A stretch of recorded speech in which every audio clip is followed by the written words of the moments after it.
The following podcast contains naughty language and ridiculous situations. Listener discretion is advised. Raven Shadow and myself just had a knockdown, drag-out slobber knocker about who was going to do the intro this tonight.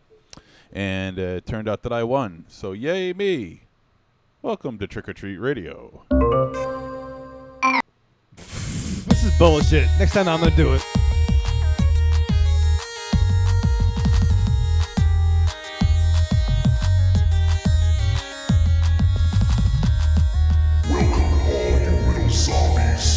You're listening to Trick or Treat Radio, starring the Deadites.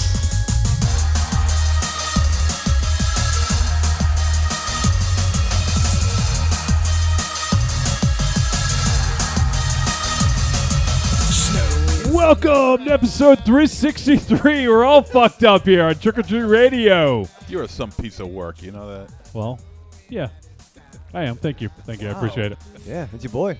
Trick or Treat Radio is the world's most dangerous podcast and was recorded in front of an undead studio audience at Castle Wolfenstein. We discuss at least one film a week. We argue, we make fun of each other, and we fight over who does the intro, and then I fuck up the intro music from time to time. Well, we're still new at this, so I mean, yeah. Still novices. You know, hey, yeah, we've only been doing it for almost 7 years. Listen, in the scheme of the world, that's not that long. In the scheme of the world. Yeah, like BC was a long time ago, right? BC, right? So 7 years compared to BC is like 10 minutes. Yeah, roughly 2019 years and 6 months. Are you talking about the Bullet Club? Yeah, I'm off of that. Yeah, the BC. Ooh, I like that. What are you talking about? I don't know. What's BC mean? Before Chumpy Chips. Before Chumpy Chips. That's a good one. Yeah, see?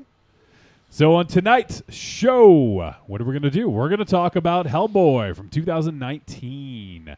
Now, this was a pretty divisive film in theaters, and we're going to give you the lowdown. Does this film hold up? Does it suck? Is it a mess? Is it cool? Is it like the comics? What do we think? We'll find out. So we're going to discuss Hellboy 2019, directed by Neil Marshall, starring David Harbour, who David Harbour's hot these days, right? MZ? Yeah, you're not kidding. With Stranger Things. Yeah, you know, and I never heard of it. Oh, you gotta try it sometime. Slightly bizarre stuff. I've heard of that. You watch it, MZ, right? Yeah, I binged it in one Monday. day. I saw Monday. I Jesus binged Christ. it. Yeah. Do you? All you 8 don't do episodes. Did you take a dump? No. You just watched 8 hours straight, or like what, 8.5 hours straight, or whatever it is. You have more time than Morris days. It's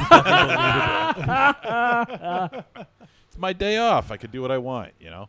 Don't you have things to do around the house? No. No. No. Nothing. Come over to my house. I got plenty. Yeah. Yeah, nothing requires a nail or a wrench or a mowing. Wrench it on, wrench it off. Yeah. No, we're good. We're good. So I watched. So I binged Stranger Things, and it was just awesome. I mean, so many.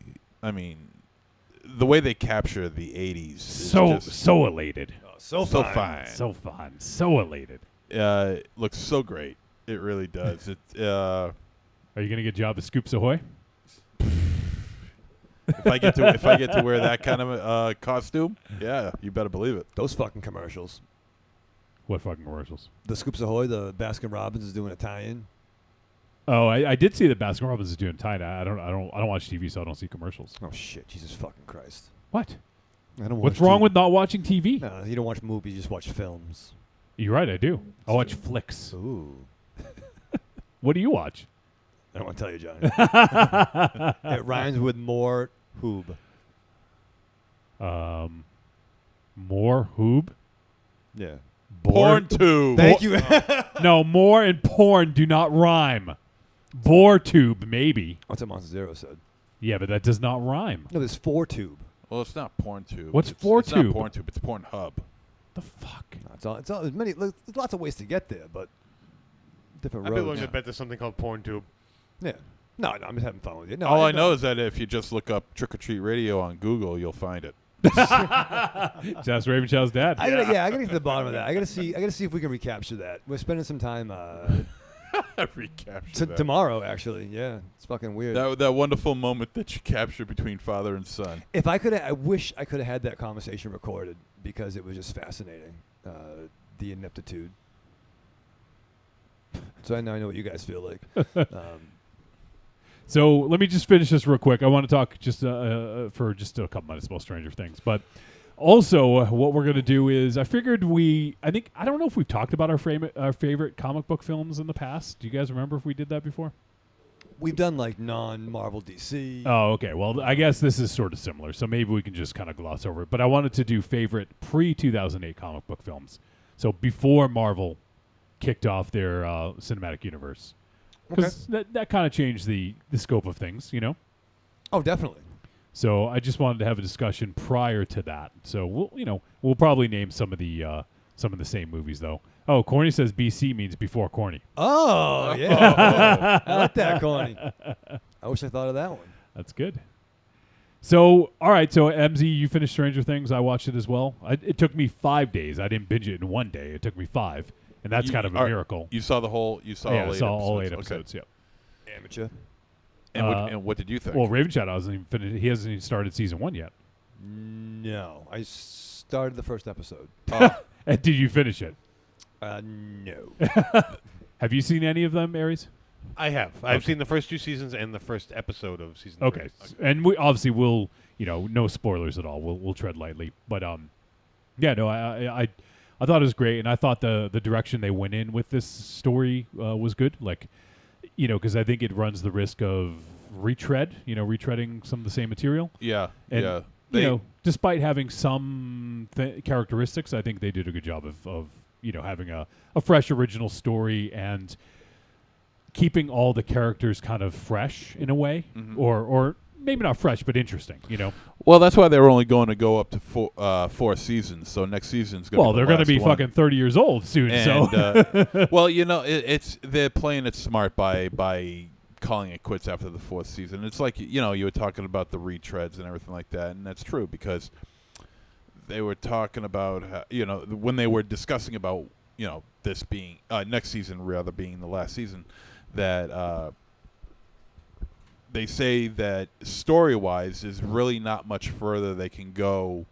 after next season. They've got next season all planned out. Yeah. There's just really no place where they can go after it, and that sounds fine to me.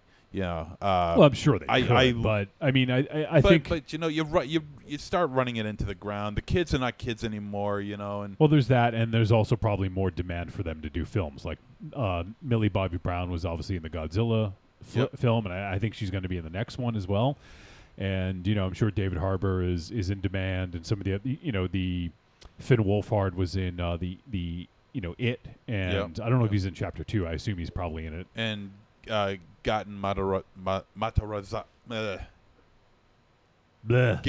Gaten Matarazzo. Whatever. Next. I can't even say his goddamn name, that bastard. He's a bastard because you can't say his name. You fucking guy. Right. Fuck Oh your my parents God. and fuck your name, asshole, okay? Gaten Matarazzo. That's his name. Yes. Oh, Dustin. The one who plays Dustin. Yeah, he's all over the place now. He does He's a in lot of those. commercials, He's a doing lot. the Verizon commercials, and he's all over the place. And I mean, as far as the other actors go, I mean, Winona Ryder, she's always going to be around. And I gotta say, she's good. in this. She hasn't aged. You don't think so? She looks the same to me as she did 30 years ago. Like, obviously different hair, but she looks almost She looks exactly great. the same. Yeah. It's crazy. She's probably a vampire. Ooh. Well, that's the magic of movies. But But it's not a movie. don't start getting technical about these things. But I love where they went with this season as with the Russians and because Don't say too much. But What? well, screw him. I don't care about him. cares? Well, not for me, but for people like maybe Corny hasn't seen it yet. I can't imagine. Aries only anybody- saw one Yeah, episode. I saw one episode, Yeah. and most normal people don't binge it in one day. Yeah. He's It's fair. only Well, been there's out a lot of week. people that do. normal. Normal people. I never said I was normal. Normal. So I did see a lot of stuff that, like, it took me 5 days to watch it, which obviously is probably longer than most people. But I was seeing spoilers. It was kind of hard to avoid. So I was doing everything I could to avoid it. That's why I wanted Well, to that's why watch you it all watch in it one one day, day, yeah. so I wouldn't end up hitting any spoilers from other people. yeah, posting Marion on- hasn't seen it online. yet in the chat room. Oh, see, she's smart. Well, you could question her life decisions. That's fair. I mean, if you Might be some recent if you poor saw the first judgment. episode, then you already know. I mean, that's. I mean, I wasn't going to go any further than that. Well, there you go. You know, and because they played a big part in the 1980s in the United States in the Cold did? War. Yeah, weren't you there?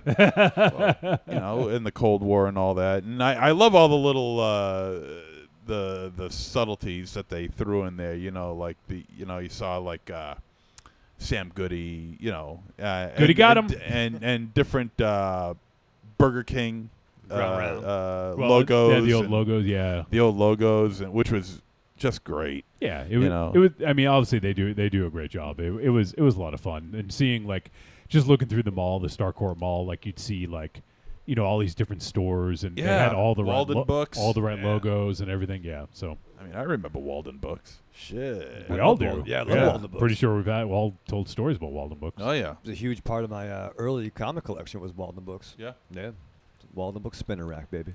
Oh yeah. yeah. The spinner rack. Sure. Who, without giving anything away, MZ, of the original cast, who was your favorite character in this third season?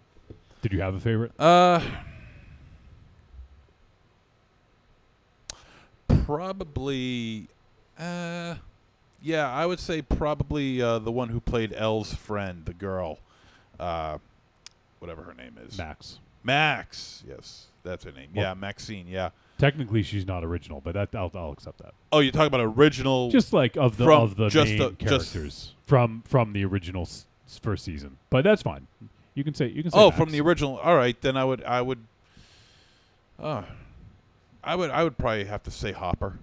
Yeah, well, he was pretty badass in the series. Yeah.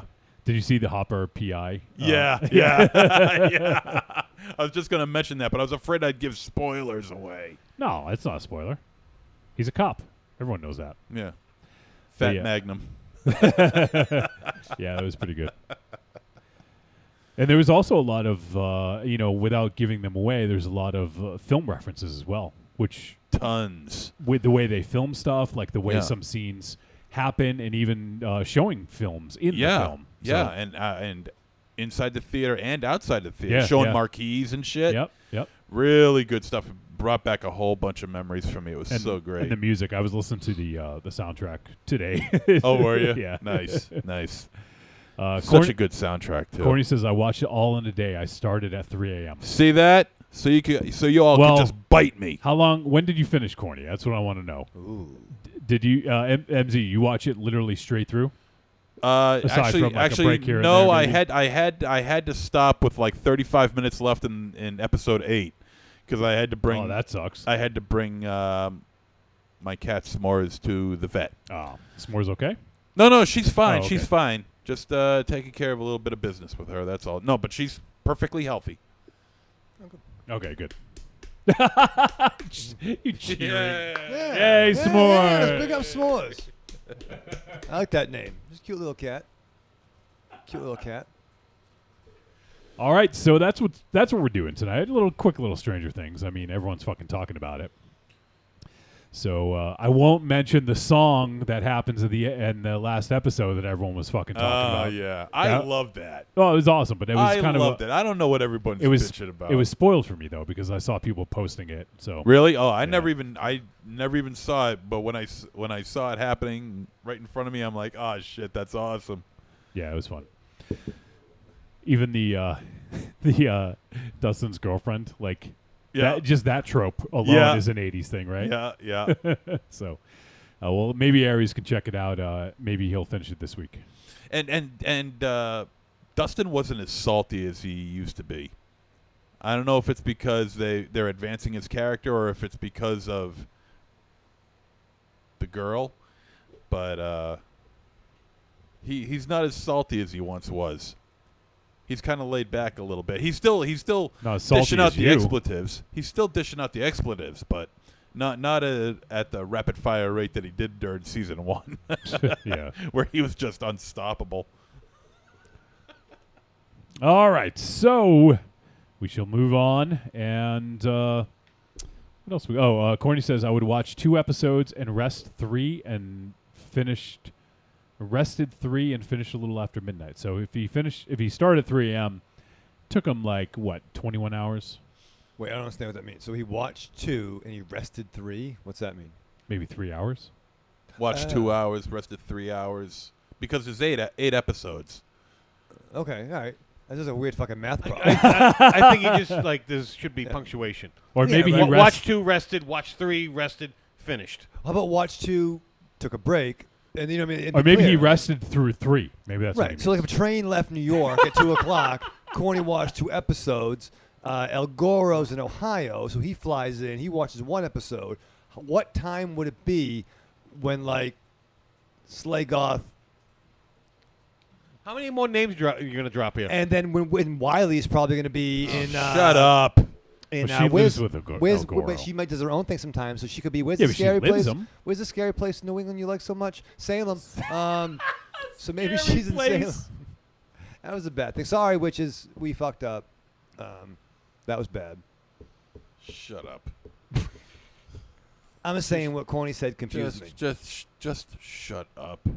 Well, that's pretty common, honestly, Well, I for don't you know. to I get think confused. it's hot, and he's doing weird math, Fuzzy mouth. fuzzy math. He says, well, I went to a couple cookouts and shot fireworks. Well, then say that, Corny. So watch 2 episodes, blew shit up, and watch 2 more. That's what you do in America. America. And how about the first movie they show on the movie theater screen in that I know, first Oh, episode? I know what that. yeah. I know what that is. Yeah. What What is it? is it? Might I tell you? Yeah. Yeah. Fucking Dawn of the Dead. No. Wrong. Wrong. Day of the Dead. Yes. Yes. Shaun of the Dead. Somebody's dead. And later, a few episodes later, they play some of the score from Day of the Dead. Yes. You noticed that too? Yeah. It was done very softly, but yeah, they played it. That was pretty awesome. Corny says it wasn't one sitting like MZ, and then he says I was drinking too. See, that's a real fucking person. Right there. That's a real person. That's how you do it. Oh man. You want to turn that AC a little bit this way? What turn? He-Man? No, that's. Get He-Man out of the way. He's probably blocking up a lot of this shit. What are you doing, Rich? Are you hugging it? Yeah. I asked him to turn it a little Oh, bit. it's on swing. Do you want to turn it off swing? No. 'Cause See? swing is just up and down. Swing is up and down, not left and right. Unless you tip it to its side. Well, I didn't name it. No, but Johnny fucked up everything when he did the swing thing. What's swing? It's There's on nothing wrong with the swing. swing. I just wanted it angled a little bit more to get the room. Yes. Put it on I angle. agree. Hey, Raven Shadow, lift it up like Lloyd Dobler with the fucking radio and hold it up there the whole show, okay? I can't do I'm for that. Please. The thing weighs more than he does. AC in your eyes. The light, the cold, your eyes. Sweat is off your ball. Evil Courtney says that's Alabama mathematics. See? I would be fucking smart in Alabama. You would be a genius. Like, Corny and I, Oh, we would be, Jesus, like, because dude. Corny's much smarter than I am, but we would be like Yes. the valedictorians. They would be looking at you and yeah, saying, you put the dick ah. you put the dick in valedictorian. Yeah, that's what we would do. We'd have a whole gimmick. We'd come out like Shawn Michaels and Hunter in our robes. It'd be the best. Jesus. We'd be like, yeah, we do cross drops. You're gonna do crotch chops? Yeah. All right, let's Great, see. great. How would you do that? Let's see. No, Don't throw your back out. Don't throw your back out. You did get up awfully quick there. Yeah. Yeah. Oh, yeah. That's another thing. When we were over at his place, he is surrounded by X-Pac figures. In one room. I've never seen so many X-Pac figures in my life. Go to Xbox house. Might as well be Yeah. Xbox yeah, House. Yeah. I yeah, might might have a as bigger well house be. than Xbox, but no, you don't even know. I'm going to show you all kinds of stuff. Pass. No, you're going to see it 2 areas. You don't even fucking know. New era coming. So we'll get a bunch of people hanging out. Marion, we got Evil Corny. We'll get another. Oh, Evil What? Corny has a doppelganger. There's What? 2 of him. What? Wait. There's X. There's Creepy Girl hanging out. Bambaleo, creepy girl. So X is here? X, yeah. Hey, babe. Professor X, I think. Yeah. Hey, babe. He gonna give it to you. Professor X's? Professor X gonna give it to you. What? Scott. Jesus. That's funny to me. All right, you want to do some intros? Yeah. All right, we'll do some intros. I am Johnny Wolfenstein, the pencil pusher and producer of media for Trick or Treat Radio. Also do the Five Horsemen Wrestling Podcast. We just put out an episode last week. First one in a while. We do a preview of the G1 Climax, New Japan Pro Wrestling's annual tournament. And we also talk a little bit about some AEW. So if you're interested in wrestling, check that out. Episode 13. We called it Moxley Juice. Richard, want some Moxley Juice? Yeah. I'll do a shot. Yeah, do a shot. Any alcohol in it? Yeah. And we also have the vulgar guru of horror, star of Blood Pig's Fetus and the upcoming Morbid Tales coming this summer. Right, MZ? That's correct. And the upcoming Septic sometime in the future. And one-time contributor for Horror Hound magazine. Speaking of which, I found a copy of the Horror Hound magazine when I was going through my stuff at home. Nice. I have your issue. Thank you. You're welcome. Monster Zero. Hello, and I heard from JB a couple of days ago, and he said that the episode that I'm on with him of Tales from the Podcast Was erased by accident. He hated it so much. So dumb. It's the worst. I would- He's, I actually- wouldn't he's not blame him. podcasting anymore. You fucked it up for everybody. I wouldn't blame him, not because of him, but because of me. He said that the episode is going to drop on the 20th of July. Ooh, that's So- soon. That's 10 days from now. Yep, so keep your ears Everyone, peeled. yeah, get your ears peeled back now. Yeah. Getting ready. All right, who else we got here? We got some other folks. We got the Triumph Riding, Stage Erecting, Whiskey Drinking, Chief of Security, the Warrior of Nor'easters, America's Sweetheart, Rick Rubin's Stunt Double, he drinks and breaks things, Ares, God of War. Greetings and salutations. Whoa! That's 3 more words than we normally get in the intro for Ares. We also have Multi-syllable words. Look at Aries. multiple syllabic, right? Yeah. Can you say that? Multi-syllabic. We have the chain-smoking, hand-kissing, baby-shaking, lorazepam-loving, former comic book reading nerd, the official smoke chamber for Castle Wolfenstein. You're making me nervous by standing up. The Pipper Promotions, the Italian rapscallion, professional bullshitter, the cool principal, the proprietor and secretary of the Sexy Speakeasy, Mr. Runtime, the Duke of Degeneracy, and the Parisian Brewhaw himself, Michael Ravenshadow. He's his own bobblehead tonight. He just Thank you. he waved. He's got a the big the, wet the mark whole on his time shirt. his head was just bobbing Yeah. away. Look, he's right. He Everything was said trying correct. not to like do the hand thing. Oh, so he and decided clap- bobbing and- his head and would be clap for better? himself. Yeah. What's all over your shirt? Sweat. I am sweating through. You sweat. He is I am sweating through my navy blue. his Italian yeah. powers are enhanced Yeah. by. Oh my God, the sauce is everywhere. People are getting nervous. That's what you call your sweat. Sauce. I put a lot of sauce and blood in this baby. You don't even know. What do you wear during the winter? Sauce pants? Yeah, when I go to the gym, no, yeah. I am sweating through this fucking very thick shirt. What your fault for wearing a thick shirt? Yeah, what the fuck are you wearing? Like it's 90 degrees outside. And it's 105 And it's in here. yeah, exactly. And you're wearing pants and a fucking long sleeve shirt and boots. Well, yeah, I mean, Don't. Why? Why the boots? because that's what I wear. Do you have a shirt underneath your button up? No, we. Oh, I hope you're not sweating through 2 shirts. yeah.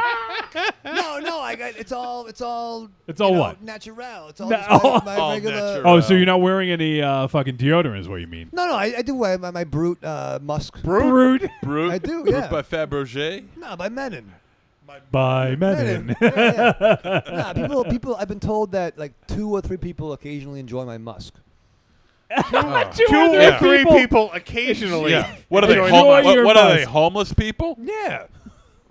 They mix in Wow. well with your cigarette stink. No, I'm just someone who can enjoy my Musk once in a while. I got Musk. Enjoy your musk. Yeah.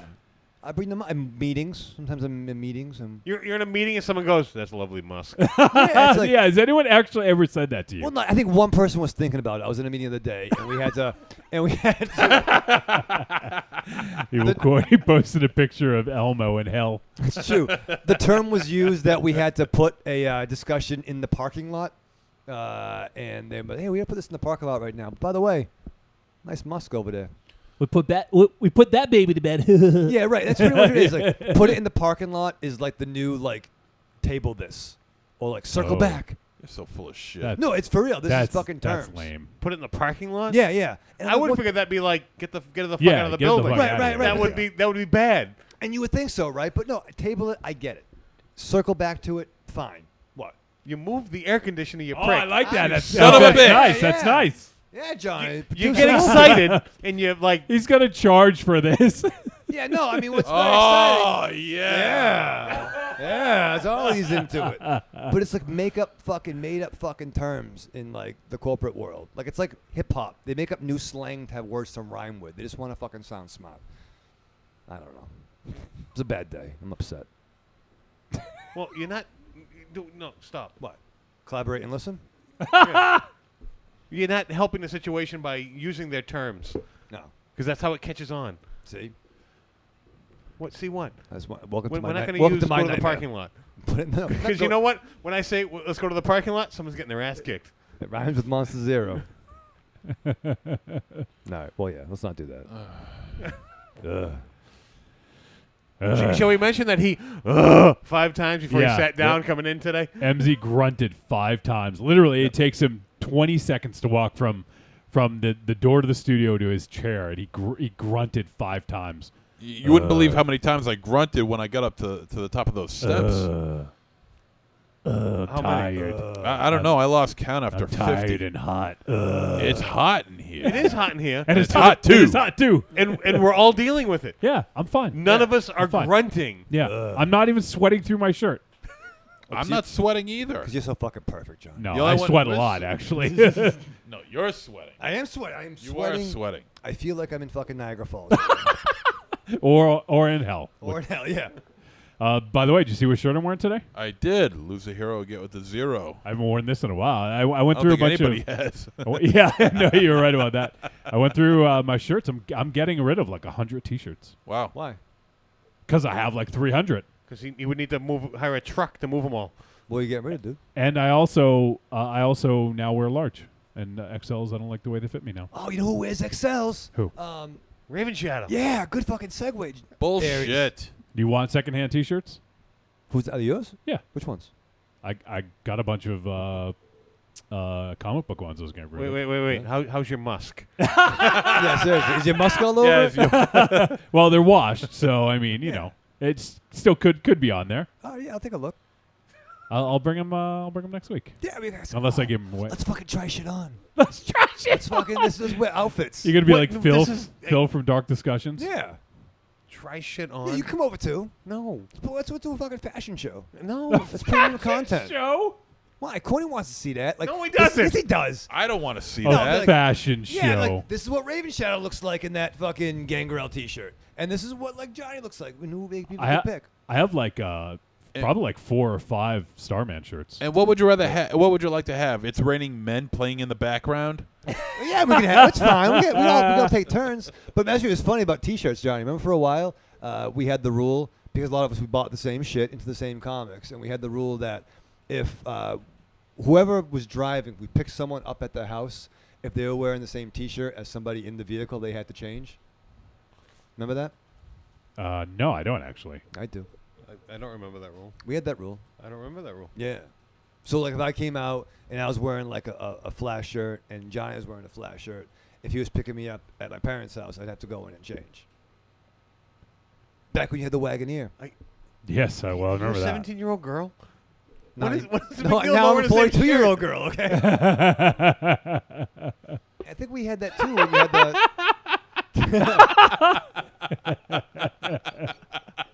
Oh, was that said in that? That's funny. in the second one. Yeah, all right. I miss your musk. Matchel of Omaha posted a GIF from Anchorman. I love that dude. I miss your Musk. Yeah. Don't underestimate the Musk. Oh, Marion says montage, premium content. See? Oh God. She knows. So much Musk talk, says Madual. Oh, man. Oh shit. Where do we go from there? Remember children. Yeah. So, what were we talking about? I think we're done with whatever we're talking about. Man, I hope so. All right, so let's. Oh, you were sweating through your shirt. That's what it was. Look at this. Holy Look. Christ! Holy shit! crazy, Holy right? shit! It was over here, and now it's shifted over to the My fucking left. shirt is like a To the fucking right. Rorschach test. Or I've been shot. Wait, MZ, what do you see? What does his sweat stains look like? What does it look like to you? A penis. Oh, it looks like the Mind Flayer. You're distorting it. Let it go. Let it go. Well, this kind of looks like the Starship Enterprise in a way. Oh my God, he's touching it. What Star I'm Trek not are you touching- watching? After a battle, like that's like the circular part. That's like one of the pieces that come down, and Oh that's my like God. another one that's kind of blown off a little bit. So it Look, looks I'm like trying to look. I'm it- improvising. it All right, looks Leave like me the hell Enterprise alone. after it's been blown to pieces. Okay, yeah. All right. Yeah, I'm improvising. Leave me the hell alone. Oh my God. I am so fucking You are the wet. dummy wearing a fucking long sleeve button up. I'm the fucking grown up wearing a big boy shirt that has to be hot. Wait, what Why, size? why are you wearing a big boy shirt? Yeah. My mom With bought it us. for me. This My motherfucker mom isn't wearing bought it for sleeves Well, I mean that's. and slippers. Are you wearing slippers today? I am. Yep. I am because it's better than just wearing socks and shoes. And they're fur lined. See, Fur? that's nice. yeah, well, You're- you know you're what? Killing You know Johnny. what's nice? You know what's nice? Yeah, watch this. No. Watch No, this I'm not. shit. Yeah, there we go. Put those away. Look at that. Listen, do you smell I'm not something? looking, but I'm sure it's ugly. Oh! Yeah, but jaundiced foot. What the fuck? What happened to that toe? What is up with your bottom of your feet? It's gross. What? It's yellow. Could you not put that up there? Aries, kill it. Kill it with fire. What the fuck is wrong with your feet? Get your axe you always talk about, and not your body spray. Oh, this is the worst. This is a shitty episode. Oh, look at that. I'm watching the replay on fucking Facebook now. yeah, how's that? What's that? Oh, it's glowing. It looks like the sun. It's glowing. Like glow in the dark. 1080p, corny. Go back to a black and white, brother. Yeah. Downgraded to fucking 240p or whatever the fuck it is. Break your own bulbs. Wow. Corny says, Wolfie, if your T-shirts made it near Raven Shadow's house, you'll never see them again. Listen, man. Well, in this case, I might want to get rid of him, so that's why I would yeah. bring him there. Yeah. Look, hey, Raven Shadow, mail this for me. I'll show him. Hey, Raven Shadow, mail these T-shirts to Corny. As a matter of fact, while we're over at Raven Shadows, we did notice, and actually he's the one who brought it up, that he has something that still needs to be mailed out. Oh yeah, he does. He does. We Wait, won't say it who. was a signed poster, Yes. signed by Corando. Yeah. So it was someone who was at Rock and Shock 2 years ago. 2 years Years ago. ago. Wow. And he still It's has almost 2 years later, and you have not shipped this fucking poster to this person? No, it was two. Yeah, it was two. It was, Almost two. Almost two. You're giving yourself too much credit. Or too little. Year and a Yeah. half. Because it will be 2 in October.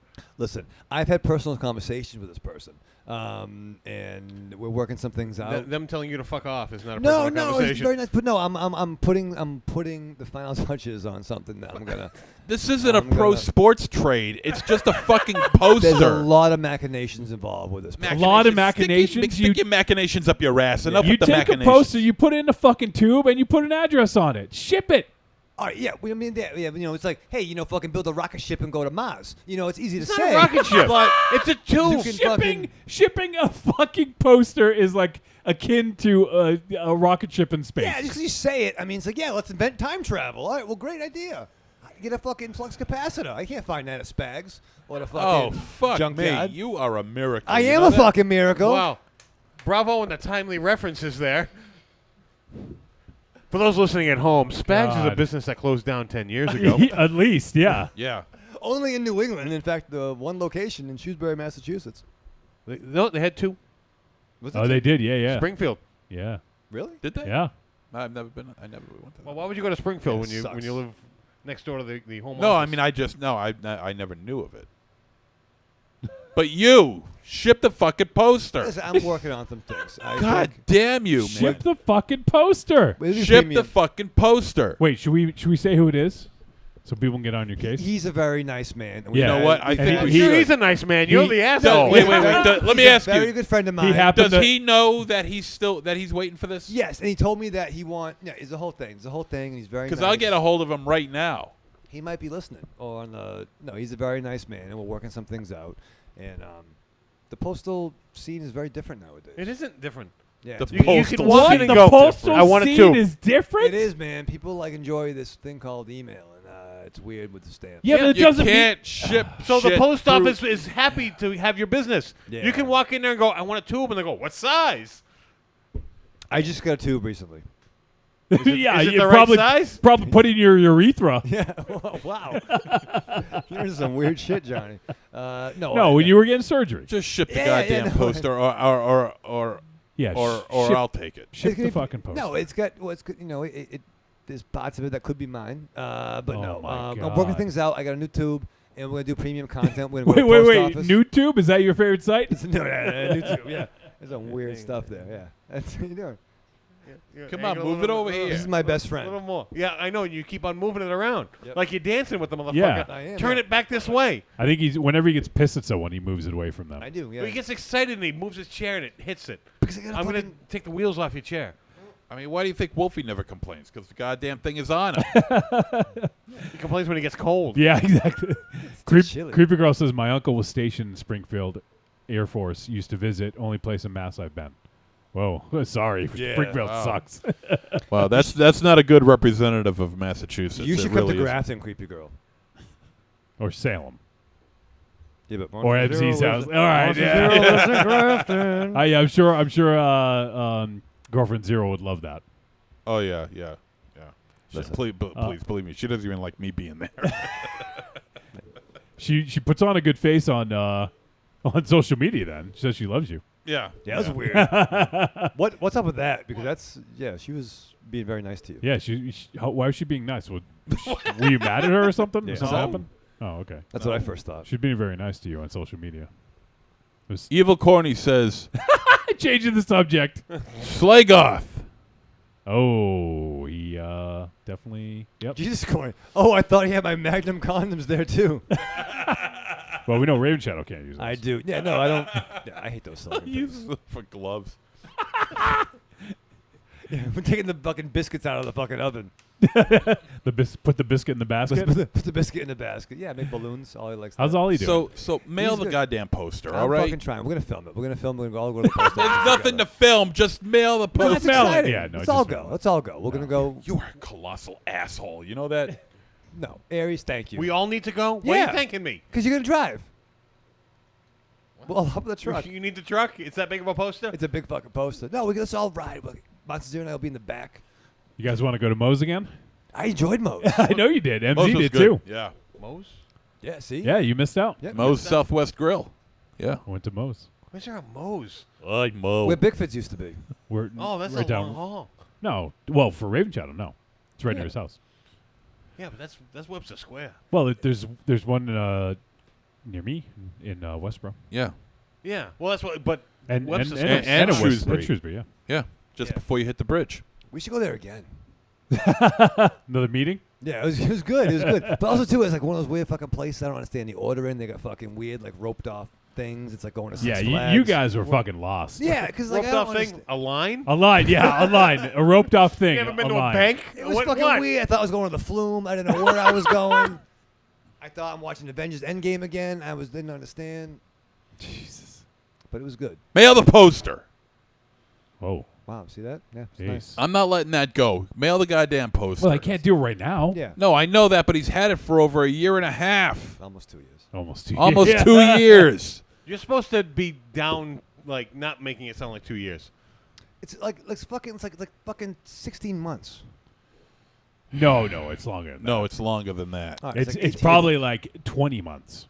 Yeah, it's 20 months right now. Yeah, it's like 19 or 20 months now. Yeah. Yeah, but time is very. Time is of the The essence. signature is going to melt off on that thing if you don't. I'll put a new one on there. I'll put a new one on there. It'll be like Bambaleo. Jesus. Just mail the fucking That's what poster. Carando says. All right, well let's move on. Let's move on from this because MZ's gonna keep saying mail the fucking poster. Yeah, I don't keep. It's like Ryan Gosling in Only God Forgives. Take out the fucking dress. Mail the fucking poster. Oh, MZ, before we get going, Yeah. give us the Tubi update. Oh. Oh God. Is there a Tubi update? What did you watch? Oh, you probably didn't watch much because you watched Stranger Things. I watched Oh no, a I'm sure lot you of watched a ton besides that. Yeah, probably. Because you have no chores to do. Yeah, nothing. Yeah, does Don't Girlfriend you Zero need to- do everything around the Don't house? get jealous. Don't get jealous. No. Does Girlfriend Zero do everything around the house? I gotta ask. You just No. pissed- What do you No. do? What do you do? What do you do around the house? Yeah, what do you do for I Tubi? just pissed I Aries take off care. right now. I feed the cats and I take care of the kitty litter. The cat boxes. We have 2 of them. So I take care of both of them. I make Okay. sure they're fed and everything. Okay, yeah. I So like, the vacuum. cats are hungry. I, And I And full of vacuum. shit. I vacuum. I dust. You vacuum the whole place? Yeah.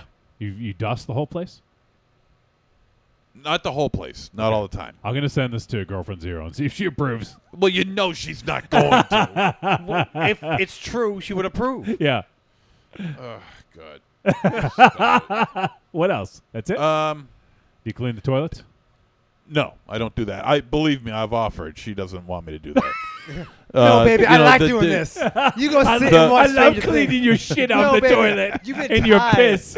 I made you squash all day. You watch the Tubi. Mama, You just sit down and watch the Tubi. You're I'll the take man, care of this baby. toilet. I'm gonna clean your poop up, baby. You just do that, and then we'll go to the art radishes again that you like so much.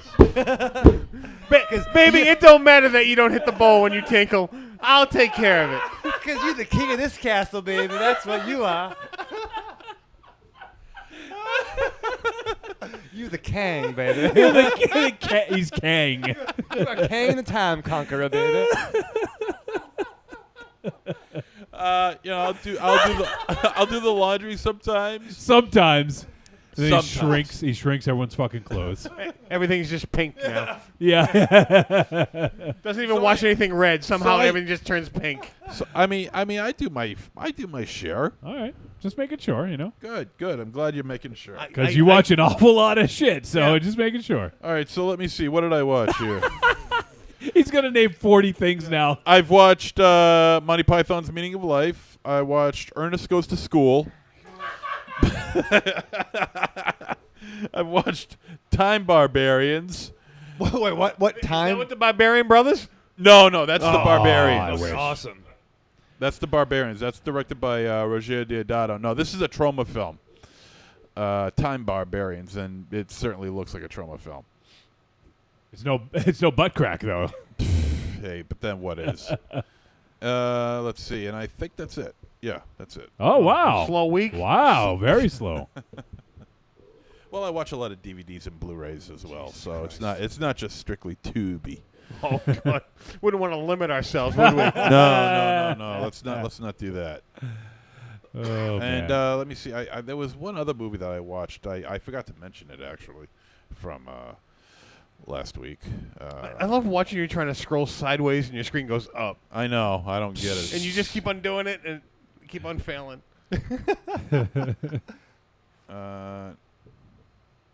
Oh yeah, I started watching that show again, Grounded for Life. With the dude from Blade and the MTV cabbie commercials, interstitials. Yeah, that's Donald Logue. Donald Donald Logue, Logue. yeah. Who's Logue, fucking yeah, Gotham. He's the fucking best in everything he's in. Yeah, Donald Logue is a really good actor, and The Megan be- Price. Yeah. Yeah. There's a flick called a TV show called Terriers, which I really enjoyed. Oh yeah, I've heard I that. watched a couple of those. Right? Yeah. And it had. Oh, I think you double tapped that before. I think I did. Yeah, Yeah, yeah. yeah. And it was super dope, and it never got a second season. But I don't even know if it's even available. But check that out because Donald Logue is. I mean, it's been a while, but I watched it somewhere. So Okay. it was available. It might be on Netflix or it might have disappeared. I don't know. Interesting. Oh. Yeah, seek it out. And what I saw was good. I really kind of want to revisit that at some point, but I don't have the free time MZ has. Seriously. It's my day off. What the hell do you guys want? And move that goddamn thing over here. Oh, yeah. Now Keep it. Keep it. Look Keep at it. this. Keep it. There. Leave it. And don't touch it How again. am I'm losing weight as we're broadcasting. AC in your eyes. The light, the cold. Yeah, seriously. Do you see this motherfucking brow up here, too? I'm sweating, I too. mean, after all these I'm years. just wearing appropriate clothing, and you can't see it. Well, fair. After all these years, and everyone else gets the air but us. Well, there's different. One night isn't going to cripple anybody. Come on. You don't have my agent. Who is your agent? Just AC. This AC. Oliver. All right, so let's wrap this shit up. If you guys want to help support the show, the best way to do so is Patreon. Raven Chow, do you remember who the new Patreon supporter we have this week is? I mentioned to you the other day. Yes, you did, and that person's super fucking mega awesome. Why don't you mention that person? I want to big ups to thank you, new Patreon person, Johnny Awesome Patreon. Do you And we're- remember? Yeah. You don't you stalling? remember. Yeah. He's in the chat room right Oh, now. it's fucking my dude. Fucking X was in the house. No. And no, he's in the house too. But I'm glad that Natural of Omaha is in the house. Yeah! Yeah. Natural. Yeah. Big ups yourself, Big ups to Natural. yourself. I love your artwork. I love your contributions. I do too. I love when he posts his pages he's working on Yeah. Did you on, see- on Instagram. Did you see my comic room? What was hanging up in there when you were over the house? I missed it. We had a lot of stuff hanging up, Yeah. Well, yeah. but I assume it was the thing that Natural did for you. Yes, the Blue Beetle and Booster Gold. That was Yeah. up there. It was very nice. Yeah, It's right next to my Alex Ross montage that's there. So they should be in the same sentence together. It is. Same sentence. So that is really fucking cool, Natural of Omaha. Thank you, man. Thanks a lot. for helping support us on Patreon. We really thank you, appreciate dude. it. Thank Yeah, you, dude. that's awesome, man. So big ups to Matchual. And if you guys want to get on the action, head on over to patreon.com/trickortreatradio. And you can go ahead and help us keep the lights on for as little as $2. $2. I want my $2. Or you can go higher. You can go 5, 10, 20, whatever. We Whatever. want your $2. But Yeah. And if you guys want the exclusive content, that starts at $5 a month. And then we have every month we're going to put out an episode exclusive to Patreon. And the one we put out this past, I guess it was a week ago now, or a week and a half ago, was the Scarecon show. So we did broadcasted right from Scarecon, and we recorded it. It's the only place to hear it is on Patreon. So if you guys want in on that action, it's at least the $5 tier, and you can hear all the bonus content there. So we appreciate all the support. It's super helpful, and definitely makes it a lot easier, to help support, because it's it's a lot of things. It's all the hosting, all the charges and everything, subscriptions for software, stuff like that. So it's very helpful, and we appreciate you guys so much. So every one of our Patreon supporters, you guys fucking rule. If you guys want, you can also support us other ways. Head on over to trickortreatradio.com, and there you can go ahead and click. You scroll down on the front page, click on the Amazon logo. Prime Day is coming up on July 15th and 16th. Prime Day is coming up. If you click on our link, when you go nuts and buy tons of shit on Prime Day, we reap the benefits. It doesn't cost them any extra, Michael Ravenshadow. But it's another way to help keep the lights on. Yep. So we would appreciate that. So I know a lot of you guys are probably going to use Amazon Prime on Prime Day. It's July 15th and 16th, and there's tons of deals, lots of great discounts on stuff. So I would recommend clicking our link on trickortreatradio.com, and then it just brings you right to Amazon Inputs, our affiliate link. Everything you purchase in that session gets attributed to us. You just have to click it once, and everything in that next session that you purchase goes to us. So we would appreciate it. Prime Day coming up. It's just another way you can help. Because actually, it's actually more effective than thoughts and prayers.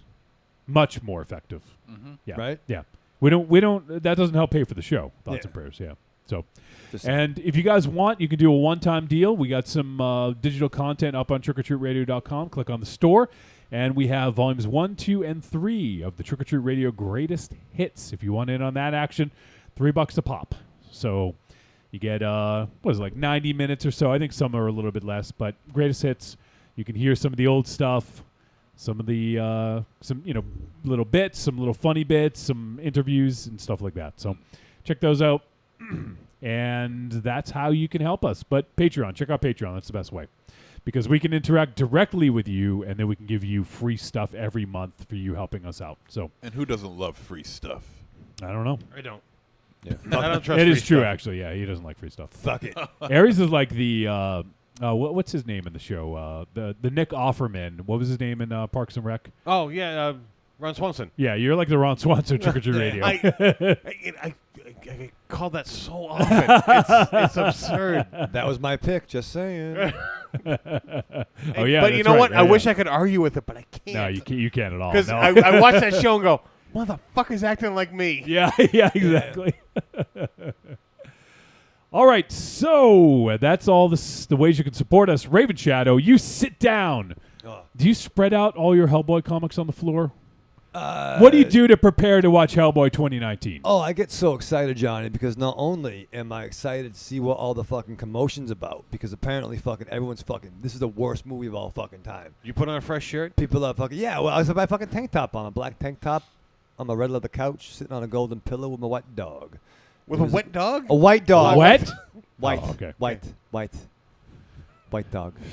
All right. Did you pick white on purpose? Is there something going on So there? the Stains don't show? Is that? A, that's fucking No, weird, white Aries. supremacist Oh. much? A, Yeah. that's fucking rude, Johnny. B or C, I'm not sure B what comes or next. C, yeah. Is because to avoid little critters. I can see little bugs, any kind of ticks or Does the stuff. dog even go outside? Very rarely. We go out, we both pee in the yard, and we come back in the house. No, he goes out often. Yeah, He no, does we his go- business. Yeah, 3 times a day. We go for Yeah. a walk, check things out. Goes a little smell walk. He smells things. Yeah. Does he pee on stuff? Yeah. Yeah. There's a fucking bush that pisses him the fuck off. He's like, I'm gonna pee on Every this single time? Yeah, I'm Yeah, gonna pee on yeah. this motherfucker. I won't show this fucking prick. Yep. So that's exciting. But you know what's even more exciting? What? Even though Monster Zero is coming after me, but I came first. And in my episode of Tales from the Podcast dropped this Friday. That's right. Episode 6, The Collection Obsession. Yeah. It dropped. And it was very exciting. Talked to JB. We go off the rails a little bit, at least of the... No. It's weird. At least as of that recording, it was the longest Tales from the Podcast they produced. You welcome. Okay. Yeah. Why are you staring at me? 'Cause I thought you were going to say something snarky. Wait. Just wait longer. Yeah. So as I'm waiting for the anticipation, I had to strap on. The following message is a paid advertisement for the Cult of Muscle podcast. The Cult of Muscle. You're either in it or you're dead. It's the dawning of a new age. The halls of Valhalla have been shuttered. The heroes of yore have either retreated to the shadows or taken to capering for the amusement of the small folk. Their past glories a distant memory.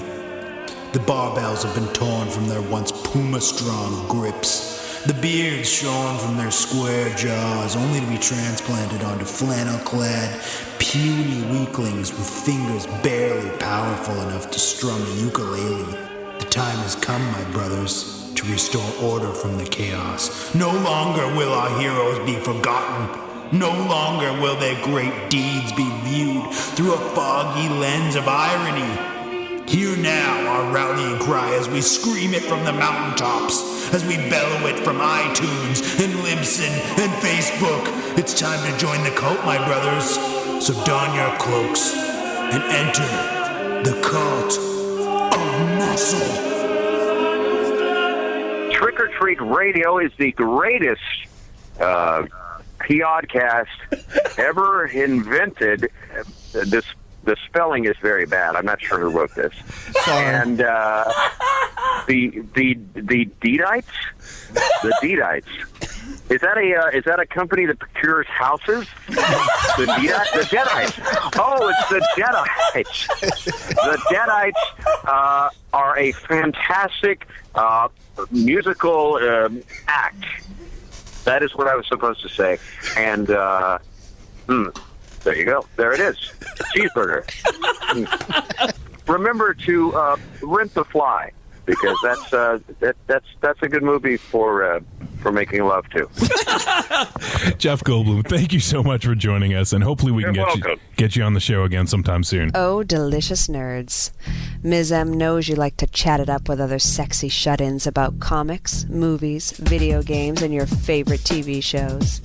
If that sounds like you, cuddle up to the Trick or Treat Radio Facebook group, or the FIB. That stands for Fan Interaction Board.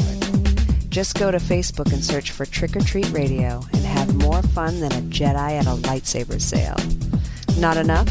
Watch us on YouTube, The Deadites TV, all one word. Last but not least, check out the world's most dangerous talk radio show, Trick or Treat Radio, at trickortreatradio.com. I could be standing outside a woman's prison in a fistful of 50s and a bouquet of dildos, and no woman would come near me.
We are back on Trick or Treat Radio.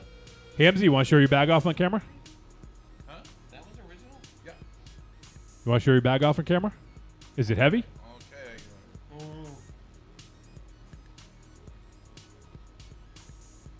Explain it real quick, MZ. You got a new battle pack or action sack, whatever you want to call it, right? Yeah, that's my action sack. Got a bunch of pins on it, ready for the cons, because I'm just sick and tired of carrying around shit in a plastic bag all the time. So I decided to just right into the mic. Huh? Yeah, right in the mic. Not even an apology. Talk about that. I've been slimed one. I've been slimed one. That's the original. That's an original Ghostbusters pin. There's a lot of original pins on there. There's Shamrock novelties from back in the day. No, that's not an not, original. okay. That I got from Brian Pollan of Morbid Vision Studios. The Who is Darkman pin, that's an original. The Nightbreed pin is an original. And if you raise it up all the way to where you can see the bottom, you can see Child's Play 2. That's an original. And you got some new ones. Yeah, got a shit ton of new ones in there, and I've had all those little smaller pins that I have on there. This thing's heavy. Or holding it up with one hand after doing arms. Oh, yeah. After I was in the gym, Johnny, flexing. Yeah, you want to come to the gym with me, Raid Shadow? Yeah, I'll watch you. I'm like, he's doing a good job. You can act as the bar. You can put the weights on you. Just bench me. That's some premium We content. have to throw some weights on you. They lift more than you put 'em weigh. on. Like They lift more than you weigh. Well, How I much don't- do you weigh? Like 155 pounds. Jesus Soaking Christ. wet. Yeah. Don't forget the Yugo. Oh, yeah, holding a Yugo. Yugo. That's right. No, I've been measured a couple times recently, various appointments. So I've been varies between 151 and 155. Jesus Christ. Yeah, no shit. I weigh 100 pounds more than you, dude. Well, I mean, listen, it's all. Wow. Okay. Well, you are pregnant. That's just a lot of bulk. You do realize, like, I was like in 8th grade, I weighed 180. Yeah, well, I still weigh the same weight I was in fucking high school. Yeah, in 6th grade, too. I apparently. have the same shirts, too. Still that awesome fucking elf shirt. You don't have to get rid of yours then, right? Yeah, no. All right, so we're going to talk about a flick. You guys want to talk about a flick? I do. Let's do it. All right, so we are going to talk about Hellboy. Hellboy! From 2019. Now, this film, following the trend of some popular comic book movies that were rated R, this is also rated R. It is 2 hours long. It is an action-adventure fantasy. I would throw horror in there. And it is directed by Neil Marshall, and it is written by Andrew Cosby, based on Dark Horse comic book from the creator, Mike Mignola. Apparently, there were some other people who had their hands in the script, but Andrew Cosby is the one that got the credit at the end of the day. No relation. Yeah. And the film stars David Harbour. You know what? Is it Mila Jovovich or Jovovich? Jovovich. Jovovich, for sure? We sure about that? Quite sure. Okay. Ian McShane. Yes. Let's see. I hate the cast is first build. So we got Brian Gleason. We have... Let's see. Yeah, I hate when they do that, when they do first build. What's the guy's name who played Daimo? Oh, it's got Thomas Hayden Church. Yeah, Lobster Johnson. Yeah, which was fucking nice surprise. Daniel Day Kim. Yep. And what's the girl's name? Sasha Lane. Sasha Lane plays Alice. Yes. Alice Monaghan. She's not Irish in this. No. And I guess that's pretty much it. I hate when they do first build because it's hard to follow here. So, and the synopsis, based on the graphic novels by Mike Mignola, Hellboy, caught between the worlds of the supernatural and human, battles an ancient sorceress bent on revenge. All right, so I got some backstory on this one, since this one was very divisive. Oh my fucking God. People thought it was the worst movie they've seen in a while. Some people thought it was fine. Some people were like, it was okay. But anyways, it was directed, as I mentioned, by Neil Marshall, who is a director who's done some great stuff. He has done Dog Soldiers, The Descent, which are two classics, I think. Agreed. And he also did Doomsday. He did a short from Tales of Halloween. He is rumored to be doing Skull Island, Blood of the Kong. So I'm not sure about that. He did a bunch of he's done a bunch of TV in the last few years. He did Lost in Space, Westworld. He did some Hannibal, Constantine, Game of Thrones, Black Sails. So he's pretty prolific, and it's good to see him back in film because I do think he's a great filmmaker, and I like his style. And maybe we'll talk about whether or not this was, a good decision on his part. But this is also just notable, the first film he's directed where he didn't also write the script. So that's just kind of a notable thing. And if it wasn't obvious, if you've seen it, you would know. But this film is not a continuation of the previous Hellboy films by Guillermo del Toro. It's essentially a reboot. They're kind of just rebooting the universe in a sense. Although I could see this living in the same universe as those. However, this is a younger Hellboy. Right, and there were some nods to, and that could be slightly disjointed maybe for some people, because the origin of Alice is a little bit different in the books. Yeah. And it ties more into what was done in the first Del Toro film. Yep. So, I mean, it still worked in this, but out of context, it's a little bit. It could be seen as a little bit choppy. Yeah, for sure. By the way, MZ Match of Omaha's excellent pin collection. Thank you, sir.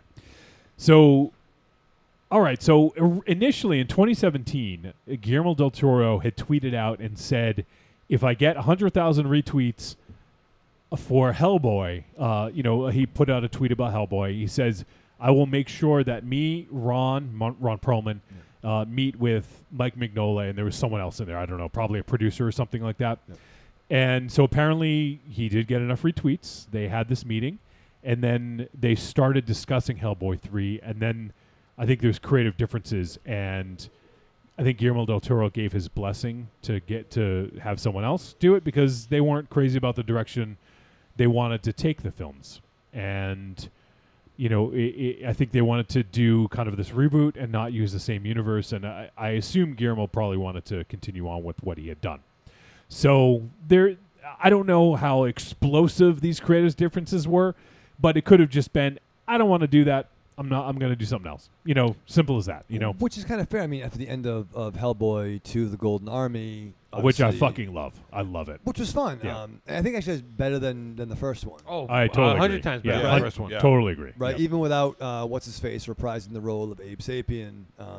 Doug Jones. Doug Jones. But it was better, but it ended off with what's her name? Selma Blair. I Yeah, forget her yeah, character yeah. name. Being pregnant. Liz. I can't remember Not Liz Allen. It's fucking I can't remember her last name in it, but yeah, Liz. Spider-Man. But yeah.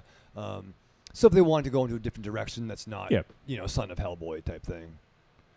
Yeah. So, and some more stuff here is apparently there's some disagreements on the set. You always kind of hear about this sort of thing on some films, but apparently there was Neil Marshall wasn't happy with the way some of the producers were running things. So just a quick little thing here that I found in an interview.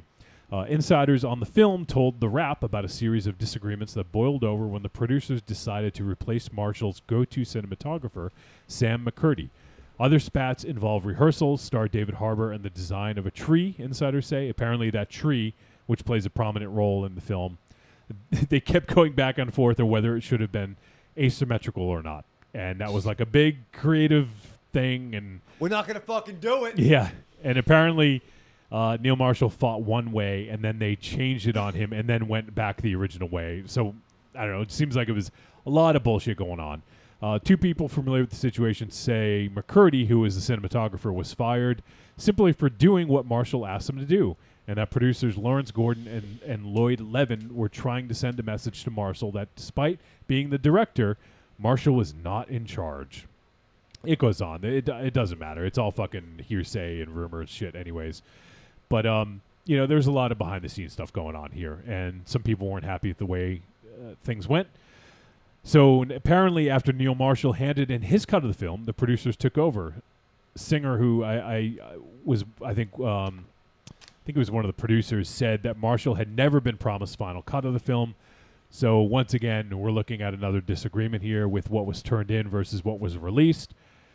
And so kind of now off the rumor mill, David Harbour, who played Hellboy, described his portrayal of Hellboy as a teenage version of Ron Perlman's Hellboy. He's younger and tougher and really struggling with the idea of whether or not he's a good person. There's another notable thing here, which I thought was cool. So Ed Skrein, you guys know Ed Skrein, actor. He was the original Dario Naharis on Game of Thrones. Oh, okay. Glossy-eyed looks here. Anyways, he's been in a bunch of other flicks. He was in Deadpool. Who is the villain in Deadpool? The first Deadpool. You remember? Oh, Ajax? Yeah. That's this guy. It's Ed Skrein. So, anyways, he was cast as Major Ben Daimio. Is it Daimio? Is that how you say it? I'm not sure. Daimyo? I've read the book. All right, I think it's Daimyo. Anyways, he was the Asian actor. Yeah, he was cast as that character. However, I guess he was offered the role and he didn't know much about it because once he discovered that Daimyo was portrayed in the comics as a Japanese-American character, Skrein announced a week later that he was pulling out to allow an actor of Asian heritage to be cast instead. According to The Hollywood Reporter, Skrein's decision marked the first time a white actor had left a high-profile role after such criticism. So once again, this is when a lot of the Ghost in the Shell, a lot of the whitewashing stuff was out, and he was like, nope, I don't want a part of that. I'm going to back out, give this role to an Asian actor. Smart move. Which, yeah, I think was a very cool move on his part. It's a smart move. It's a brave move. It's a unselfish move. Yeah, or maybe he didn't like the script and wanted it out. I don't know. But well, he always had that to fall back on if that's what he wanted to say. I'm not going to say that was a smart move because this is the first I'm hearing of it, so it's not like it bettered him at all. It was the decent thing to do. Yeah, it was behind the scenes. Yeah. There was a couple articles that came out about it because, it's the opposite of the whitewashing. It was a guy who got hired and, he decided, you know what, I learned more about the role and I don't think I'm right for it, But the problem is the opposite of whitewashing doesn't make the news. Yeah, exactly. But, and also, it's kind of funny because they also did kind of change a character. I mean, I'm totally fine with this, but there was some blowback about the casting of Alice because Alice in the comic books is Irish. So, and in this, she, it's played by Sasha Lane, who's African American. Yeah, but you could be African American and Irish. Sure. No, you can't be Irish and be American. You know what I mean? Like she's from She'd be Europe. an African American. If we're talking European. I don't know much about the character, but are we talking Irish from Ireland or just Irish heritage? Well, put it this way, Idris Elba is not African American. Right, He's from Europe. British. Yeah, Right. He's from Britain. Right. You know what I mean? Like, but they had it so her dad was white and her mother was black. Yeah. She's Well, not I mean, mixed race. we're arguing about a character that really doesn't matter what their skin tone is. Like It doesn't. It Yeah, it didn't doesn't. Yeah. define the character. Right. So you just hire who was best to play that role. Yeah, the And only to be the only fair- skin tones that mattered was Hellboy's. And to be fair, the 'Cause Red if Sox he was blue, it wouldn't have And worked. all the Nazis. Let's not forget the Nazis. Yeah. And And the have Re- black Nazis. True. and the Red Sox did have a player named Troy O'Leary, which if you would pick him out of a lineup, you would not guess who he was. Number 25. I miss Troy Lee. I love Troy O'Leary. Yeah. He was the best. Everyone's like, what? Who the fuck is Who that the guy? fuck is this guy? There's no Carl Everett. I'll tell you that much. No, he believed in dinosaurs. That's true. Didn't give anyone So headbutts. I just wanted to point out, Ed Skrein did this cool move where he turned down the role so they could get Daniel Day Kim in there. Daniel Day Kim, obviously from Lost and Hawaii Five-0. Yes, He's okay. been in a bunch of other things as well. He's great. But he is good. I thought he was great for this role. And so I was glad to see that.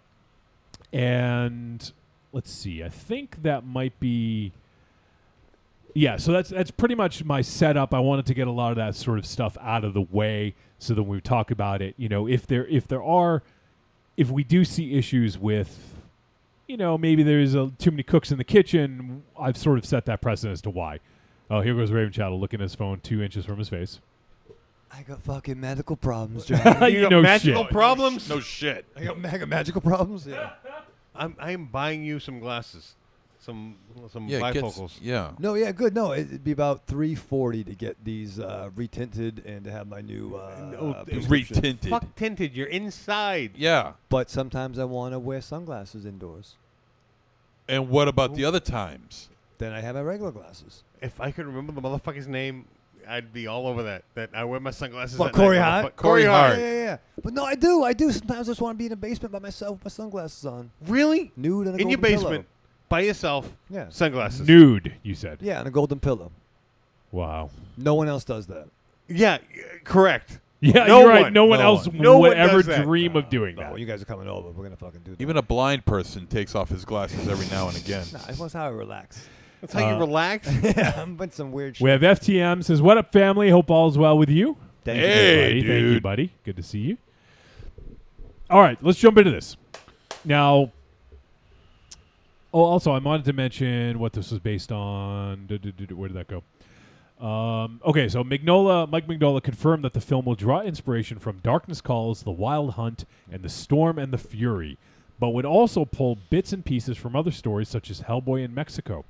Mignola did not want to do another origin story, feeling that Del Toro had already succeeded with that story. Mignola felt the 3-book arc gave the filmmakers an entryway back into the world of Hellboy and allowed them to expand beyond the comic. So, is anyone familiar with those stories? Those came later. Yeah. So for me, I like Hellboy a lot, the comic character. And for the record, Hellboy comics do not typically follow a continuity. From what I've seen anyway, I haven't read all of them, but they do jump through different times, right? Is that Right, and a lot of those times are a lot of anthology tales as well. I mean, I have the first Hellboy appearance from John Byrne's Next Men, not Yeah. X-Men, Yeah, Next Men, a storyline called Faith. I have the Wake the Devil trade, Seed of Destruction, and then I have the Starman, Batman, Hellboy crossover. And I've read a couple of one-shots Yep. here or there. I did not read a lot of the expanded BPRD universe. There's been a lot of things. But really, I mean, Hellboy, you don't got to, read issue 1 to figure out what's going on. No. He's a demon who hunts monsters and works for a fucking, shadow organization. That's all you got to fucking know. And I think I like Hellboy stories more that do touch upon folklore and kind of cherry picks things. And this one did a lot of it. It did a lot of it. Yeah. And I'm like, I enjoy the Del Toro flicks. They're great. I mean, I love the cast. I love the Del Toro Mignola friendship, the bromance they have going on. But even watching those flicks, which I've enjoyed, coming out of it, I'm like, well, that's not the full Hellboy for me. And I'm not as super close to it. I mean, it's not like it's my preacher, but I do enjoy the character. Yeah. So I like the idea they wanted to go more cherry-picking stories. Ayers? Well, no, I think the more distance you have from a character, the more you can enjoy the movies based on comic books. Right. Because if you're, if your heart is in the character you know from a comic book, you're not gonna like their interpretation when it comes to the movies, because no one is gonna nail your love for that character. Right. And what you said, Aries, that's exactly why DC has so much trouble with Batman and Superman, because everybody has their version of those characters. Right. And when you look at Marvel, no one gave a fuck about Iron Man in 2008. No. It was a clean slate for them. Same thing with Thor. Thor's a fucking great character, but no one has like, this is the quintessential Thor story. You gotta fucking read this. It's the best.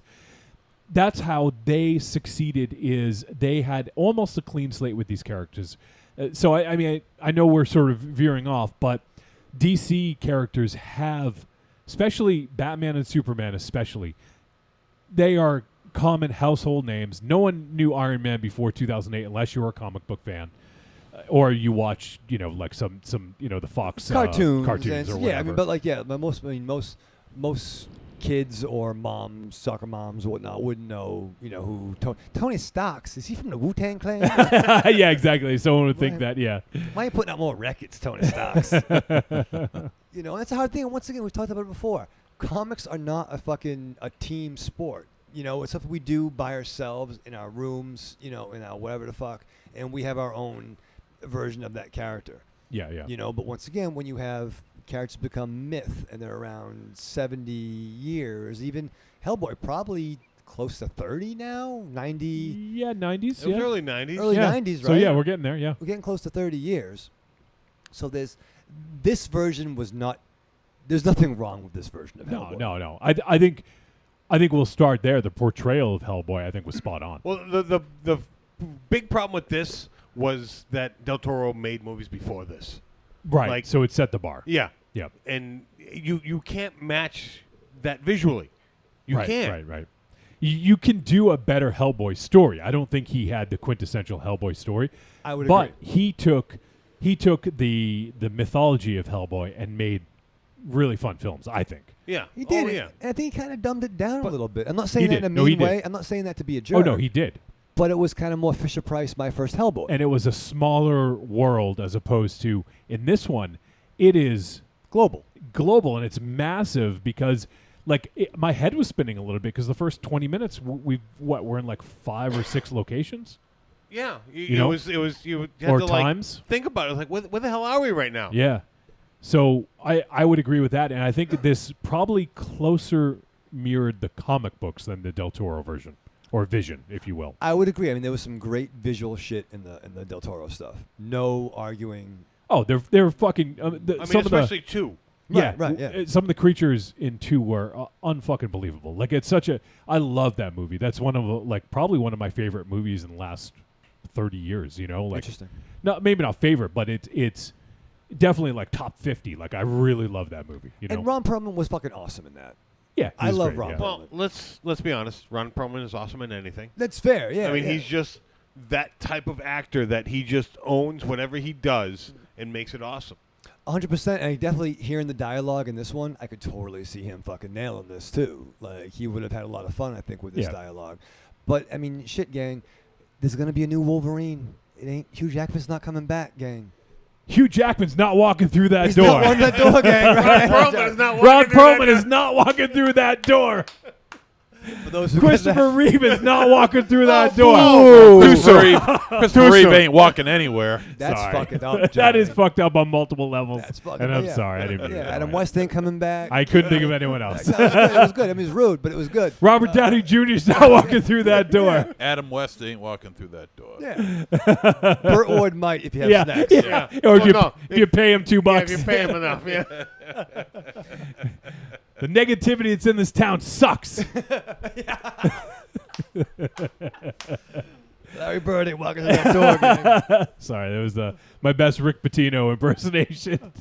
You thought my Troy O'Leary That's like was an obscure. yeah, exactly. we went even more so. Oh God, that made me lost on anyone outside of this area and wasn't paying attention more than 3 years ago. Yeah. Well, it was like 99, I think, or something like that. Was it that long ago? Yeah, so 20 years ago. If you weren't from New England or a Boston Celtics fan and watched Nesson, you probably didn't get that joke. 4 dudes in here thought it was fucking brilliant. Well, hey, as long as one person did, Yeah. I'm fine with it. But yeah, I mean, people. I think a lot of it was it's not fucking Ron. I almost said Ron Goldman. I'm sorry, man. OJ did it. As long as it's not Michael Epstein. Yeah, Jesus Christ. Ron Goldman's definitely not walking in that door. That'd be outrageous. Make that fucking movie. I'm sorry. Ron Perlman is not. I'm sorry. People love him, and I get that. But even though, fucking, who was the first Abe Sapien? You said it before. Oh, Doug Jones. Doug Jones. Yeah. He was in the second one. Show goes on. You know what I mean? But I think a lot of it was like Ron Gold. Shit, I can't say it. Ron Perlman was not. In the Yeah, lead. you've been having trouble with names. Well, yeah. I mean, and because of that, I think it already was the odds were against it from a fan Wait, perspective. did you guys say Doug Jones wasn't Abe Sapien in the second one? No, Yeah, he was. I don't think he was. He definitely was. He I'm looking definitely at it right was. now because I thought you were wrong. I was going to say, that was news to Really? me about Yeah. that. Yeah, but I was isn't the gonna voice say, and different? I'm like, wait a second. Of course he was. I think the voice might have been different. Okay, but I'm sorry, He so forgive plays me. Abe Sapien. He plays okay. the Chamberlain, and he also plays the Angel of Death. So forgive me. I'm sorry. It was the voice because it was David Hyde Pierce was the voice of. David Hyde Pierce is the voice. You're right. Okay, so forgive me. You're so right. Sorry. You're right. Yeah, same actor but different voice. I apologize. You better. I'm pretty sure Doug Jones isn't listening. I wish he were though. Maybe Sam Jones. Ooh, Right? Yeah. That'd be fucking Yeah. dope. Flash Little Gordon, Flash like a Gordon mug, for your right? face. Yeah. Yeah. Continue. I mean, as much as I love Ron Perlman, but being that this is a reboot, you couldn't have him. Yeah. And And David Harbour is like, he Stranger Things, he's hot and hot as in, he's trending. He's trending upward. He's in this room. Yeah, he might be. He's from hell, so. Yeah. And I thought he was perfect for this, honestly. Like, he's got the voice, he's got the presence, and I thought he played it very well. For me, cinematically, Ron Perlman is Hellboy, but I thought I had no issues at all with David Harbour in this role. No. You know what? And I actually like his makeup better. Yes. I thought it was Yes. more. It was more demonic. Like it had more of a separation, but the human demon relation was. Yeah. I thought it was just more appropriate. I liked it too. I thought it looked more realistic, while the Perlman look kind of gives off that animation look, with smooth texture on the body, almost like a clay sort of appearance. The David Harbour appearance, I think, is far better. You see veins in the arms and in the chest. You see the texture in the skin and things like that. And it's not like a rich red, candy, like a candy apple red, like the Ron Perlman look. This look was much better. There's a side by side of both of them right there, if you can see. They're both awesome. They're both awesome. I mean, he looks really, really good. He looks weathered, which I really enjoy. I really did like the way Hellboy looked in this movie. The only thing I didn't like in this movie was his hands. His hands? His hands were just too clean. Like they were obviously just red. The rest of his body, you could see it looked weathered and everything else. I shouldn't say hands. Hand. The one hand. The right hand of doom. No. Oh, Not his real hand that was portrayed in this. It was obviously just his hand with paint on it. So I think what they're going for. Ron Perlman is a little bit more like sort of like the comic book representation, Yes. where I think they took David Harbour and tried to put him in the real world. If Hellboy existed in the real world. So I think there he may looks be weathered and everything. Yeah, he looks harder, and it looks a little faded in a way. Compared to the Perlman look. Yeah, which I like. And we're comparing them side by side here just to see the difference. So And I actually did like the horns. The horns, how they were like jagged. Perlman it looks very smooth. Yeah.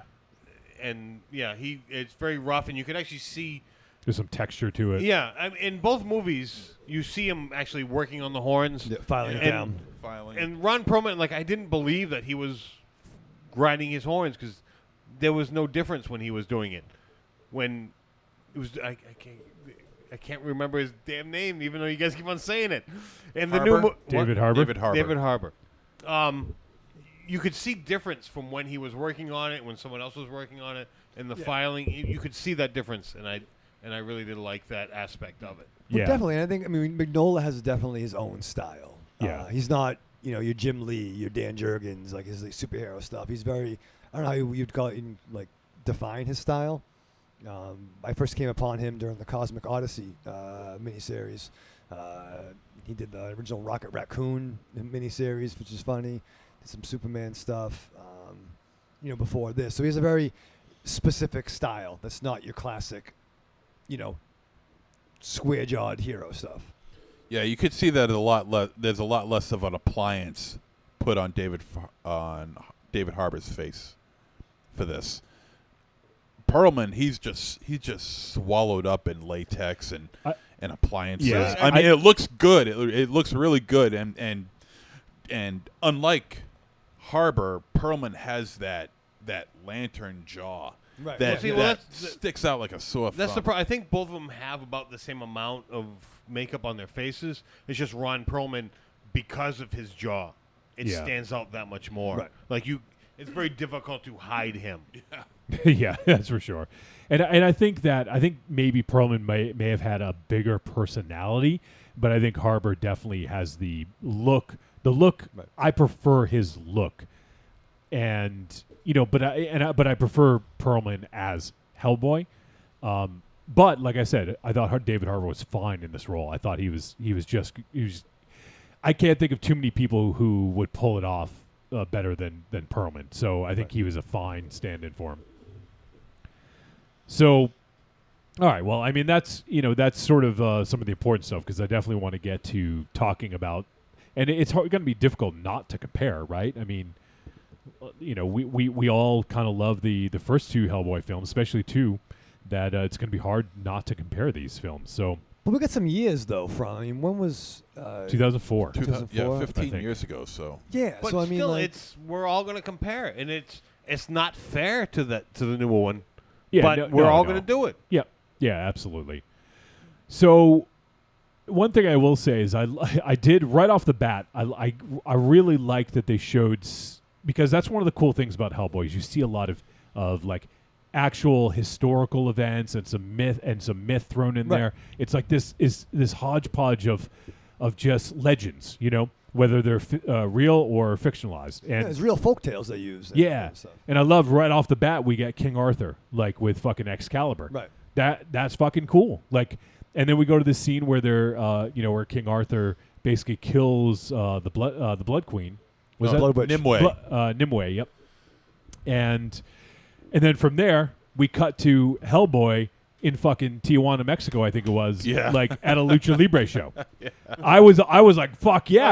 I'm in. I figured you guys would be in on this. Like, fucking totally. And then the transformation that happens, like there was a fucking good. Can we say what it is? Yeah. It's in the first few minutes. Go for it. It's a fucking a Mexican luchador versus Hellboy that becomes a fucking Dracula, and they fucking brawling in a ring. Yeah, it was a great looking vampire. And it was like for me, it was like a throwback or a callback to like the Santo films. That's exactly what I thought, and that's probably what Mignola was going for, because I know this was part of a comic book. So I'm sure part of that is what he was going for, because that's classic. Well, classic camp horror, like the Santo stuff. So I love that, and it was cool seeing Hellboy in a wrestling ring. I got to admit, Yeah. fighting the monster, and he thought it was his buddy, but it was kind of a bastardized, monsterized version of his buddy. It was his friend. It was, something who else. became a monster. But yeah, it was cool. So I was all on board. So now I'm like, this is pretty fucking cool. I was telling my, watching it with a special lady, and I'm like, what the fuck people are pissed about? We saw King Arthur, and he's fighting the fucking luchador who becomes a vampire, and then he's drinking tequila, letting a scorpion bite his hand. And forgiving the scorpion. And forgiving the scorpion for doing what he does. So I smiled for that, because I was doing what I do when I watched that movie. You are the scorpion. I am the scorpion. Yeah, I thought you might like that. he made the comment that that's what you do, right? Yeah. So I'm like, this is pretty fucking good, right? Good fucking 20 minutes. Let's see what happens next. And then we probably jet set another four locations, right, in the next few minutes. And I think like I kind of understood what was going on, but like I watched it with T-Dog, and like I think her head was spinning a little bit because it was kind of all over the place, and it does that in the comics. I've read some comics where it does that, but it was a little jarring in the movie. You can't really get your footing, So, and then you're learning if you don't know anything about Hellboy, this can be jarring. Yes. Because you don't know his origin. Granted, you've probably seen the first two that Guillermo del Toro did, but if you haven't, you do get a little bit of his origin here, but it's a quick thing, And it was cool though that they did show Lobster Johnson. Yeah. But once again, that's a character. If you don't know the comics, you're like, who the fuck is that? And that's fair. And I know of that Lobster Johnson is a character. I don't know all his. I've never read a comic with him. Yeah, see, now I would like to have a little introduction on him because I don't read Hellboy. I know virtually nothing about it except the first two films from so long ago, and I haven't seen those in a bunch of years, but I do remember liking them. But I don't like it when a movie already assumes that you should already know who these people are. Right. It's sort of the old adage. What we say is every episode could be someone's first, right? Yeah, but I mean, you kind of got to fucking figure it out, though, right? All right, so he's a vigilante or some kind of World War II they flat out say it. He's a Nazi killer. A Nazi killer. That's all you need to fucking know. I mean, Who, like Lobster Johnson. Yeah. Yeah. I mean, you ain't never seen a Sith before Vader, but didn't fucking bother anybody when we saw him on fucking screen. I mean, you got to fucking figure some things out, gang.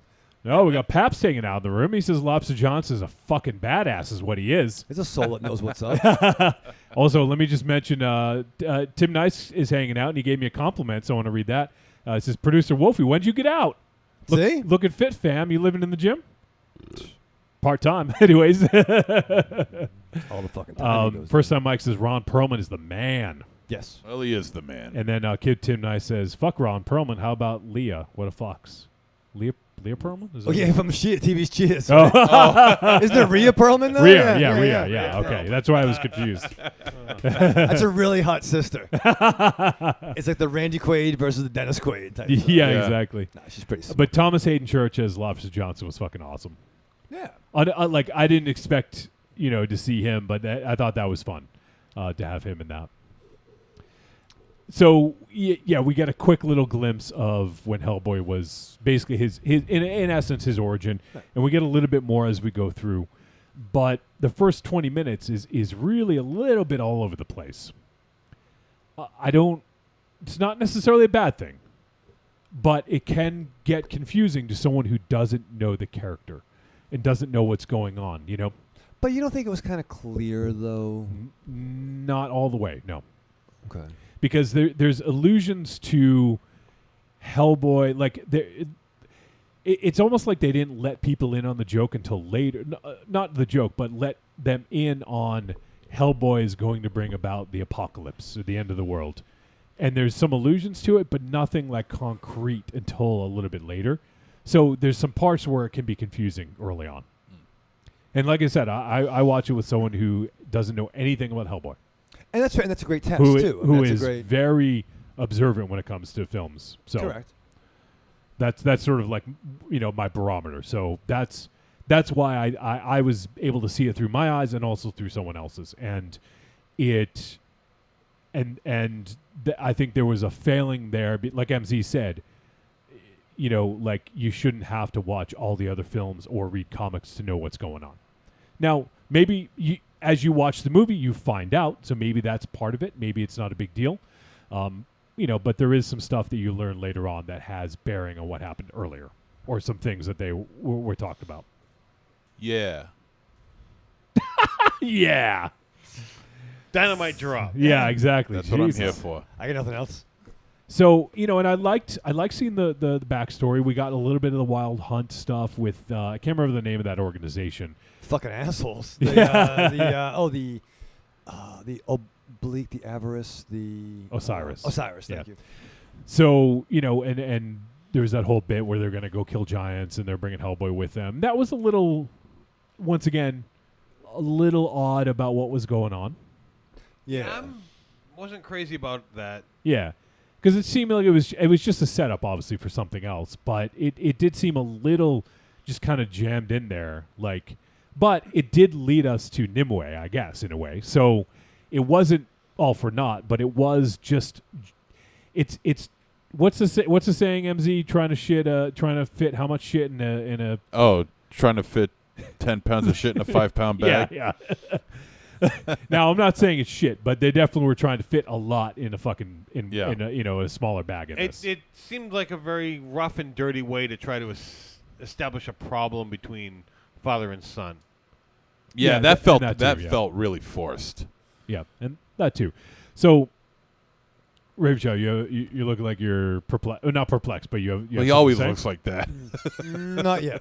Okay. I'm pondering. Thank you. Oh, okay. So, so there was a lot of just kind of jumping around here. Paps, by the way, says Osiris Club. So that was Thank the name you. of Osiris Club. My favorite strip club. Yeah, I like that. Like, hey, you guys should come to Jersey, just like this. Yeah. Some more naked people. I thought the character. I mean, not that I doubted it, but the characterization of Hellboy was spot on for me. I think the one-liners and the jokes and stuff I thought were on par. Like those are fun. And he was a teenage Hellboy. This is Younger He was version, a younger one, right? Yeah. Right. That's something that is key. Yeah, this. for sure. One other thing, I'm kind of jumping all over the place here, but I did not love this score at all. I thought it was just like some of it I liked, some of it wasn't good. It was like, I don't know, it felt like late 90s like metal like rock score that just didn't really work. Like some of it was fine. Like there was like a Muse song in there and there was some other stuff, but some of like the actual score elements I just thought were a little I don't know, like I kind of know what they were going for, but I just don't think it hit. I thought it was a little forced. Yeah, exactly. And it just seemed like the person who I hate to not that I could do a better job, and I hate to put down anyone who's fucking scoring films, but it seems like they were told to do a certain style, but maybe they didn't quite know how to do that style as well as they should have. Yeah, it wasn't their forte. Cup of tea. Yeah. Yeah, it was scored by Benjamin Wallfish, who I'm actually not familiar with. Well, you should. He did Blade Runner 2049, which I love. He did It, Dunkirk. Okay. Well, I love some of his other work. So, Hidden Figures. He's doing It Chapter 2. Okay, so he's done some but good stuff. If you're asked to do a metal score for that, none of that screams metal. So he was probably asked to step outside of his comfort zone. The score sounded. It does sound dated. Yeah, it sounds like late 90s. You know, like almost like something new metal. Yeah, I didn't love it. CGI goes from decent to poor. Oh boy, this is where I start having my trepidations because I don't know if the CGI in this is really trying to look bad to give it a campy feel, because when I see CGI like this in a movie, man, this reeks of like early 2000s sci-fi channel movie style type of CGI. This was. See, I wouldn't go that far. No, I wouldn't go that far either. But well, let's not. I mean, maybe a little bit of better texturing since then, but not much. The CGI in this was really, really bad. Now I don't know, because I've been playing with this in my head ever since I saw it because of the CGI, whether or not it's supposed to. Whether I think it's a better movie because of it, or if it's a worse movie because of it. Because everything seems to be rather not so much downplayed, but I guess the only word I could use is cheaper. This movie feels cheap, and it looks cheap. Well, no, I disagree with on that. I think it had great. His thing had great fucking set pieces. It had great locations. The Osiris Club base was great. I mean, it had cool stuff. I think this movie only had like $50 million.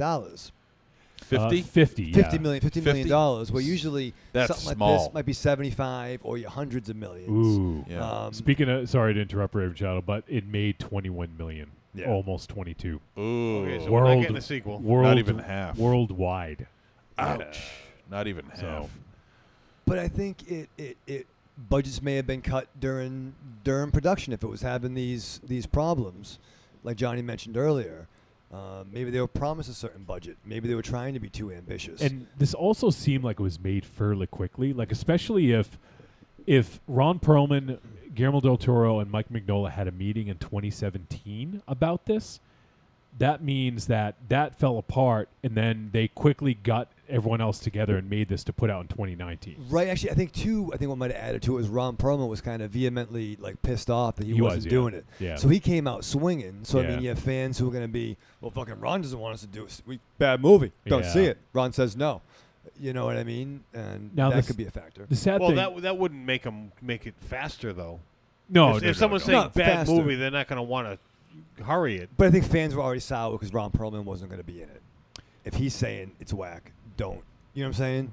But there was No. I would love to see more $50 million budget comic book films, because I don't think everyone has to be a fucking $400-500 million fucking film. No. You know, I'd love to see more like this, and the fact that it was a failure kind of sucks, because same thing with Dark Phoenix was like a completely bombed. Now I don't know how much money they put into that, but that completely bombed. And I want to see more of these kind of mid-budget. I mean, I hate, like, it's crazy to say that 50 million is a mid-budget movie. Right. An indie flick. Yeah, it's not an indie flick, but it's not a big budget, so it's kind of in the middle there. I would love to see more of these movies, but unfortunately, I feel like because of this and other instances, we may not get that very much, you know? Yeah, and then judging by the poor box office take, I wouldn't expect a sequel anytime soon. No, you're never going to see a sequel. Which after that. is honestly, I think is a damn shame. You know, I would like to see a sequel to this. And this also came out, 2 weeks or a week before Endgame. Yeah, You know, Avengers Endgame. Well, you know, it wasn't or- quite. It was Close. yeah, it was very close. wasn't April 12th, I believe. Let me just double check. Yeah, April 12th, and that came out 24th. So yeah, I think it was like 2 weeks before, that's fucking stupid. And I think Shazam had come out a week prior, so it was a really bad time to release it. Right. I think it was supposed to get released in January originally. I don't know why they pushed it. They probably would have been better off doing January. Maybe October. You know, it's so weird. Yeah. It's so weird how I think when it comes to this movie, because it's like, I you know, when I'm watching this, I'm thinking Jovovich really. She was fun at this. She called it in on this one. I think she was I would terrible. agree. I would in this. agree. Not I terrible, don't but think she was. I don't think I she was think She was underutilized, I think. I think she was bad. I think she was really, really bad in this, and Well, I mean, no offense, but she's not the greatest actress. Like, I mean, like she's fun in a lot of stuff. You know, like obviously she was great as Lilu, right? And Fifth Element. Like Return to the Blue Lagoon. yeah, like she's been great, but I just think she was underutilized in this. Yeah, but you got the You say got those Resident Evil. Resident Ego, Ooh, I said Resident Eagle by mistake. but, Resident Eagle, like Iron Eagle. yeah, Resident Beagle. The fourth kind. I mean, Resident Evil.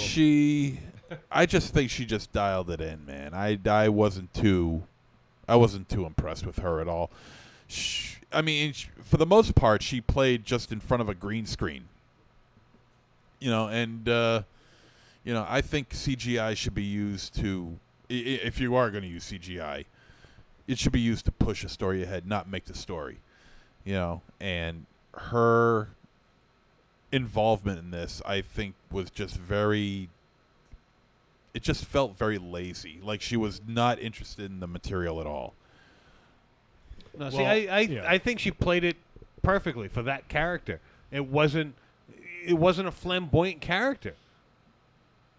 And supposedly she was really excited to do this because she loves Stranger Things, so she wanted to work with David Harbour and also Ian McShane. She was excited to work with. So one of the things I read was she was very excited to work on this, to work with those two. Doesn't mean, you know, I don't think she phoned it in. I just think, and Paps actually says in the chat room, I think Mila Jovovich realized what the movie was and just hammed it up. And that's another. Maybe that's the direction she got. That's probably the most logical kind of direction that she went, because going back to the CGI just looks so terrible in this movie. But at the same time, I don't know if it's, in my mind, I don't know if that helps or hurts it, because it's a cheaper movie, because it feels cheaper, it looks cheaper, so the CGI's got to be cheaper. The acting feels cheap from time to time. I think Harbour was great as Hellboy, but everything just felt so. To me, everything felt either one way or another, both ends of the spectrum, either phoned it in or overly hamming it up, as Paps would say. Maybe. I mean, there's a couple of special effects scenes that stood out. There was a battle with the three giants that definitely looked like it was rough. A green screen. That looked awful. Not all of it, but there was one in particular. I'm like, that might have been filmed in the room next to us. In the studio, you know, right? And some of the giant demons coming and running, wreaking havoc upon London. A couple parts here or there. I actually thought those looked good. Better, yeah, but they were very underutilized. Yeah. I thought some of those were really cool. There was like that one that was like with had the people on his leg. Yeah. I thought that one looked awesome. Looked there was cool. a couple that looked really cool. Yeah. So there were a couple of really good ideas that sound good and look good on paper, but was the execution good? Well, I guess that all depends on your point of view. Yeah. And I will say, though, the dialogue in the trailer was probably cut in a way that was the worst dialogue used. Yeah, the trailer, it was not a good trailer. It was not a good trailer. No. And those scenes were so sporadic Yeah. and, like, not important to the film. Yeah. So on one hand, like, to keep it a mystery, it was a great fucking trailer. But none of that trailer made it exciting to want to see. It wasn't that much of a mystery that you needed to cut the trailer in that manner. Oh, right. It's not like, right. It wasn't. This wasn't Endgame where you needed to cut the trailer in the first 15 minutes of the movie. Agreed. Maybe show some giants, maybe, or something. Joshua Libre says, I saw no marketing for this Hellboy. Marketing budget seems integral to success. I did see some marketing. It was very minimal. Very minimal, yeah. It probably were like, this is not going to be very good. Let's... And there was one scene that when I watched it, I just cringed at it because it was just so poor. Which? What's her name? Nimue. Nimue, it was like that night scene where she's like standing on top of a hill looking out over the city. And she's got like that vortex that's behind her or whatever it was. Okay, yeah. And she's got two underlings on their knees, like by her feet, and then they start, then they start crumbling like this. That just, I thought that looked all right. Man, I don't even know if those two were even actors. That's how bad it was. It was. I watched it, and they're like, like this, no. I thought that was the acting wasn't the best, but. I mean, I didn't have a problem with that. Oh, I had a serious problem with that. Not that it makes any difference to the movie at all. In the outcome of the story is what I mean, but just the performance from those two just ticked me off. Now, I'll tell you what bothered me about this, about a big Hollywood production movie. Twice in this movie, we saw humans transform into monsters and be completely naked, and then when they transform back into humans, pants. Yeah, Twice you saw that. Daimyo, definitely, I noticed that. Yeah. And I thought his when he turned into Jaguar? Yeah, I thought that looked pretty rough. Yeah, I didn't like that because it was just pretty much straightforward. Yeah. Like there was nothing. I was expecting like a human. Monster, but no, just straightforward. He was a giant cat. Yep. And how about that pig monster that was with Nimue? The Bebop? Right? Yeah. It looked like something out of Swamp Thing, for Christ's sake. He was fine. I didn't have a problem with him. Yeah, I didn't have a problem with him either, honestly. Well, you can obviously tell the difference between costumed actor Bebop versus CGI Bebop. His name's not Bebop. Whatever the fuck his name was. Yeah, he was fucking Bebop. I mean, it was painfully obvious. I did like the relationship with Ian McShane and Hellboy. Yeah. I think the actor in the first one was more drawn from the books, but it's Ian fucking McShane, who doesn't give a fuck about any script. I love the fucking dude, but he don't read any shit. He just like, I'll do it. You know, like and I love him. He's great. Big ups, Deadwood. Big ups, John Wick. John Wick, yeah. But I like their interactions, and I think I liked. It was a little bit more in this one adversarial. It seemed. Well, teenage fathers Yeah, to sons. yeah, you know? exactly. Yeah. Raise your hand how awesome that fucking experience is, Aries. You know, from being on various ends of the spectrum. So how was school, son? Fuck you, Dad. Yeah, thanks. I never liked you. Wow. You know what? I'm not your real father. Sorry. Whoa, I got dark. Wrong meeting. No, it's every day was magical. But all kidding aside, I liked their dynamic a little bit. Him shaving his horn, that's fun. Yeah. It's like, my dad was a prick, but he taught me how to shave, or something like that. Did your dad show you how to shave? He did, yeah. There you go. He always told me to go left to right. It was weird. Against the grain. With a dull blade. My Go brother, side to side, Raven Shadow. my brother taught me how to shave, and he told me to go up, and like it didn't work for me. Do you guys ever shave up? Oh, yeah. I shave up. Down, then up. It looks great. No, first day, down then up. Yes, but Down, not then up. up first. No, down, then up. Does anyone do up first? Aries doesn't shave. I do up then down. Wow. Really? Like I break out when I go up first. If I go up at all, I'd break out. Yeah. So I have to go down, Down and then then after I'll get a little bit to get a little closer. Yeah. We're talking about fucking shaving See, tips. this is why I just quit shaving altogether. Yeah, it's been a long time. Yeah, it sucks. How about the balls? How do you guys shave your balls? I get Oh, very boy. carefully with a trimmer. Shave. I just pluck. How do you have time for that with all the movies you watch? And with how big your balls are. Oh my Easy. God! You would need. I one got of a those- right- How big are your tweezers? I got a hand. I just grab and yank. You would need Hellboy's arm. no, that's to called pluck your masturbation. balls. No. No, honey, I'm trimming. MZ and first time Mike shaved the same way. Down and up for me, shaving There wise. you go, buddy. There you go. That's how we do it. Well, Yeah, you down barely and have a beard. That's how we do it in the big boy world. in big the no boy world. In the no beard world. Look at that fucking beard. What? That's your best beard right there. Yeah. Yeah, probably. That patchy thing on your face. Looking like a marmot. Well, that's one thing. You're hairless all over pretty much, even your beard. Yeah. So You are that's. so smooth. Although I might take that. I might take that trade off. That's fair. Look at his fucking arms. Look at you. What the fuck was that sound? That was a werewolf. That was a werewolf. At least I'm not alone, Aries, and I got some hair. Oh yeah, no, yeah. Yeah. I'll fucking take my shirt off right now. No, please, no, yeah, no. Yeah, Yeah. I thought better of it. Take it off, ring it off. Yeah. We'll get you a bucket. I'll just wear a fucking Johnny's backpack like a fucking weird reverse Roman Reigns fucking battle armor thing. Jesus, there you go.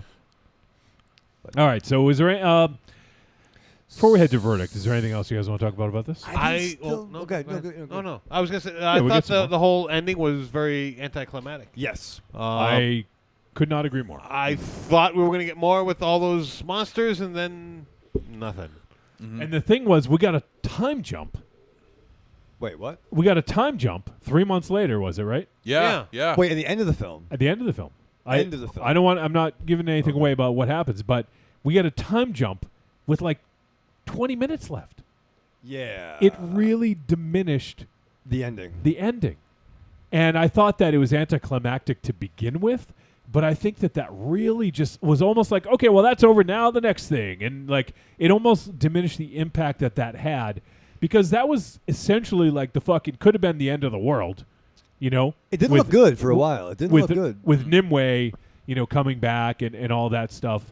So, I don't know. Like, and we did get a cameo at the end. I won't say we got a quick little cameo at the end. That was cool. But I don't know. That whole scene felt really unnecessary, and it definitely lessened the impact of that finale with the Blood Queen with Nimue. It was kind of like that. The Nimue stuff was just another mission, which I guess it was because Hellboy, that's all he does. But despite the fact that it felt more important during the film, but as soon as it ended, it was like, and move on. You know, like I really would have liked to see the fallout from that. Yeah. Agree 110%. I almost wanted fucking Baba Yaga was fucking awesome. Yeah, Baba Yaga was fun, but once again, it's like I get the inclusion of Baba Yaga, and there was some stuff that Baba Yaga did that was sort of necessary, and I guess it may be this sort of running thing where if there's ever another movie, maybe we see Baba Yaga again. But once again, it's just another thing jammed into this movie, you know? While I loved it, and I loved that interaction, you know, with Baba Yaga when Hellboy met up with her. That was the best. That was the best part. It was fun, yeah. Well, that's the dinner scene. Oh, well, I was just gonna say, I'm glad you brought up Baba Yaga because it's like there were a couple of lines. Although I can't remember them all, I counted about 3 or 4 different lines that kind of perpetuated to the fact that horror references were made. In this movie. There was a line where Hellboy says that people shouldn't play with dead things. Yeah, I did notice that. Children shouldn't play with dead things. Baba Yaga is an Italian horror film from 1973. Yep.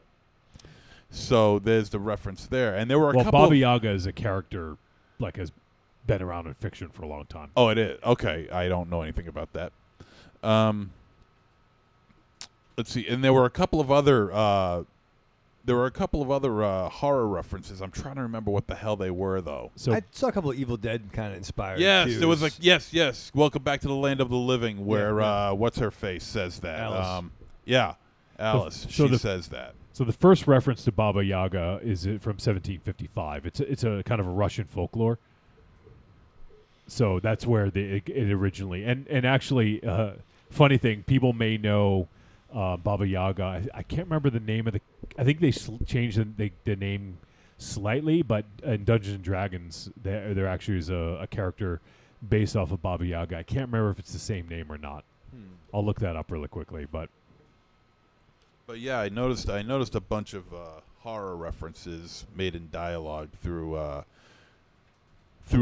the films, which I always appreciate. Mm-hmm. Unfortunately, it's not enough to save a film. Oh, it is just Baba Yaga and Dungeons and Dragons. So I thought I might be thinking of another character too. I think there's another character that was named after it. But yeah, Baba Ganoush. Baba Ganoush. Baba Ganoush. Baba Ganoush. Vinny Baba Yaga. And also, I know you guys, not all of you guys have seen John Wick yet, but John Wick gets referred to as Baba Yaga. Really? Yeah. Huh. By the Russians. In the first one? It starts in the first one, and they mention all 3, I believe. Yeah. Is Baba Yaga Russian for John Wick? I love John Wick. Wick. Have you seen him? That's a last name. Dude. That's a last name that should be love too hard one. to write within the bathroom. So you don't remember Baba Yaga from? Now that you're saying that, I do. Yeah. I mean, Ollie watches it all the fucking time. Oh, he watches it all the time. Except for the first 10 minutes. Of course he does. It's his favorite movie. Okay, Hugh Buster. Eyes closed, eyes. When Aries is saying it. Actually, you know what? Fucking is it me or did fucking Hellboy in this remind me a lot of fucking Aries? Because you love secret doors. What secret doors do I love? If there was a secret door, you'd be so excited, just like Hellboy was when they were in the Osiris Club. Okay, maybe a little bit, but how do you know that? And you're angry like he is. I'm not angry. You'd be very angry like he was. You would punch someone. If someone dropped me on a table, I'd be angry. Yes. Yep, you would do that. So you were very teenage Hellboy-like to me. I knew I could rely on First Time Mike. Thank you. He says they did not change Baba Yaga for D&D, and her hut is an artifact in the RPG. So yeah, I did know about the hut. It's a walking hut that is in Dungeons and Dragons as well. So yeah. So they did use that. So yeah, I anything else? All right, can we do a little bit in our verdict? Yeah, of course. All right. Should I cue Busta? Please. Cue him up. I'll do the right music this time. Trick or treat, baby. I wonder if people would say you're a trick or a treat. Trick or treat, motherfucker. All right, verdict time. We'll let you know whether Hellboy was a trick or a treat. And any final thoughts? Raven Chatham. Yo, y'all motherfuckers got to calm the fuck down, okay? seriously, if this was made before 2008, this would have been the fucking dopest flick of all time. And I think with what Johnny said, much like Justice League and Suicide Squad, you got to judge some films a little bit differently. I mean, yes, the finished product is the finished product. I'm not going to say, well, you got to watch the 3-hour director's cut to get the full fucking story. No, you can't. It's what comes out theatrically. But I think when you have studio either meddling or conflict, it's going to impact the film. This movie is not perfect, but I really, I very much enjoyed this, and it's not deserving of the hate. Once again, it's now. There was a point where we paused it. Like, how much is left? There was another 45 minutes. I'm like, oh, okay, well, let's fucking kind of wrap it up a little bit. But I do agree that the trailer was not super exciting. The ending was kind of anticlimactic. But overall, if you're a Hellboy fan, you're going to get a lot of cool comic stuff. You're going to get globetrotting adventure. You're going to get... This is a Hellboy movie. You're not going to be pissed. This is not ruining the character. It's not doing anything that it shouldn't do. I enjoyed this, and it's not deserving of the hate, in my opinion. It didn't have a $100 million price tag, but what the fuck are you gonna do? I don't know. What are you gonna do? Just watch it. Don't be so pissed off. Get a couple of brews. Don't get pissed. Yeah, don't get pissed, fucking audience. Slow it down. Ron Perlman's not coming back. We'll watch Sons of Anarchy. All right. That was a good fucking show, too. So, no, I would say this is a treat. And seriously, guys, you got to calm the fuck down. There's worse shit out there. All right. Treat. Oh, there you go. MZ. There it is. Another one. Another one, Aries. We should have a chalkboard up here. And no, we're like run out of chalk. We're on like 70 right now. Okay. Right. I'm really perplexed by what I saw and whether or not I liked it or not. I'm the only one here who's able to look at this movie with somewhat of a fresh perspective. I don't know. Okay. You haven't seen the Ron Perlman movies? No, I have, but I haven't. But I haven't seen them in years. I got like a vague recollection of what they were like.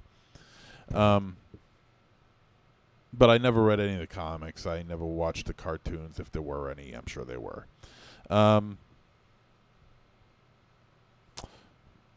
Boy, because I am a sucker for bad cinema, and this is bad cinema. Now, what do I like it or not? That's really up in the air. This is so on the fence for me. David Harbour is the obvious star of this movie. He did a phenomenal job. I think he looked fantastic. I think as far as makeup effects go, this was up there. This was really, really well done. All the other effects, CGI, can take a flying leap. I feel some of the acting was hackneyed. Some of the directions seemed a bit rushed. It felt cheap. But you know what? If you're gonna be if you're a Hollywood studio, you shouldn't be putting out this kind of dreck. I mean, yeah, they put out a lot of shit, but this is shit. This, you know what? I'm gonna have to say this is a trick. So 10 pounds of shit in a 5 pound. Yeah, bag. pretty much. Yeah. This is a trick. I think at some point this movie is going to find an audience, and it could end up becoming a cult classic. It's funny. I actually saw Mila Jovovich actually said that.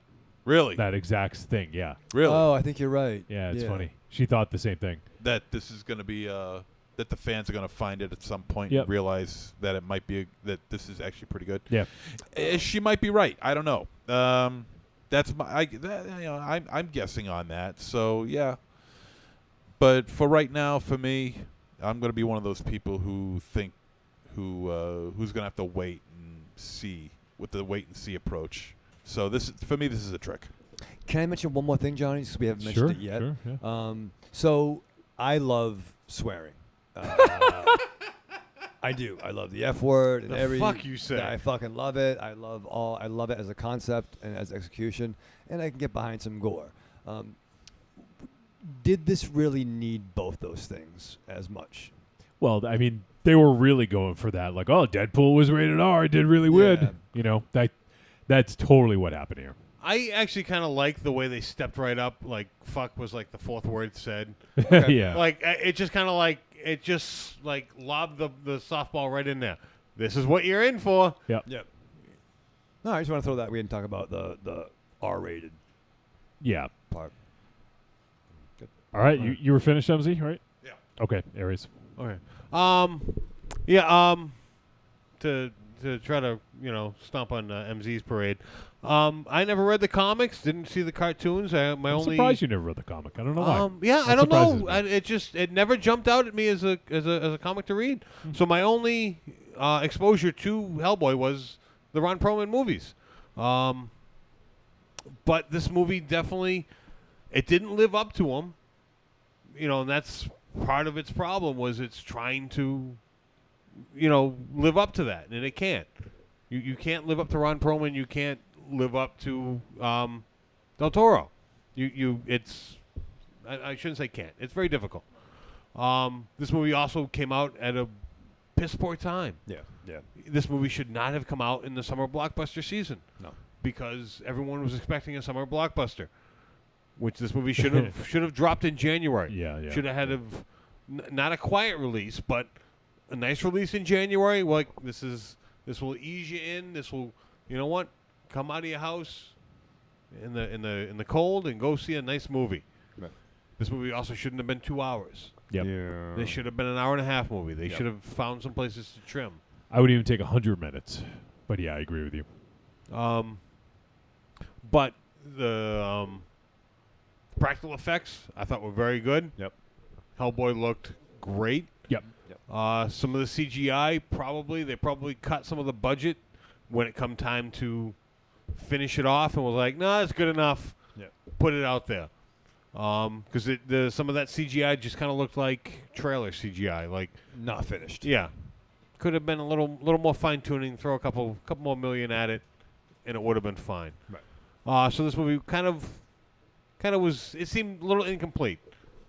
A little more money to CGI. A little more money in the editing. Yeah. And you would have had a better movie. But you know what? You got 2 hours to kill.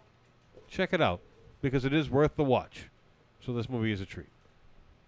All right, and for me, I got to say, I was kind of with MZ. I was really on the fence about this. And for me, I'm not comparing this to the glut of comic book movies we've gotten in the last few years. I'm comparing this to Del Toro's Hellboy because, like it or not, that's a comparison point for me. And this one is not as good as either of those for me. Now, I like a lot of the concepts that are going on here. Like everyone said, David Harbour I thought was great as Hellboy. He looked great. I probably think he looked better than Ron Perlman did in the Hellboy movies. I like the look. I like a lot about this, and they purposely went for a kind of different feel for the monsters. I think Del Toro did his own vision because he has his own style, and especially like the Angel of Death, I think it was. That was a Del Toro monster. That was not a Mike Mignola monster. And I got the long hair. No. The one with the the big crown, like almost like crown. I'll look it up. Yep. But Del Toro has his style.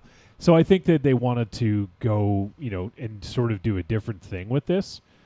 And they did, and the monsters felt different. I thought I saw some little fairies that reminded me of those teeth monsters. So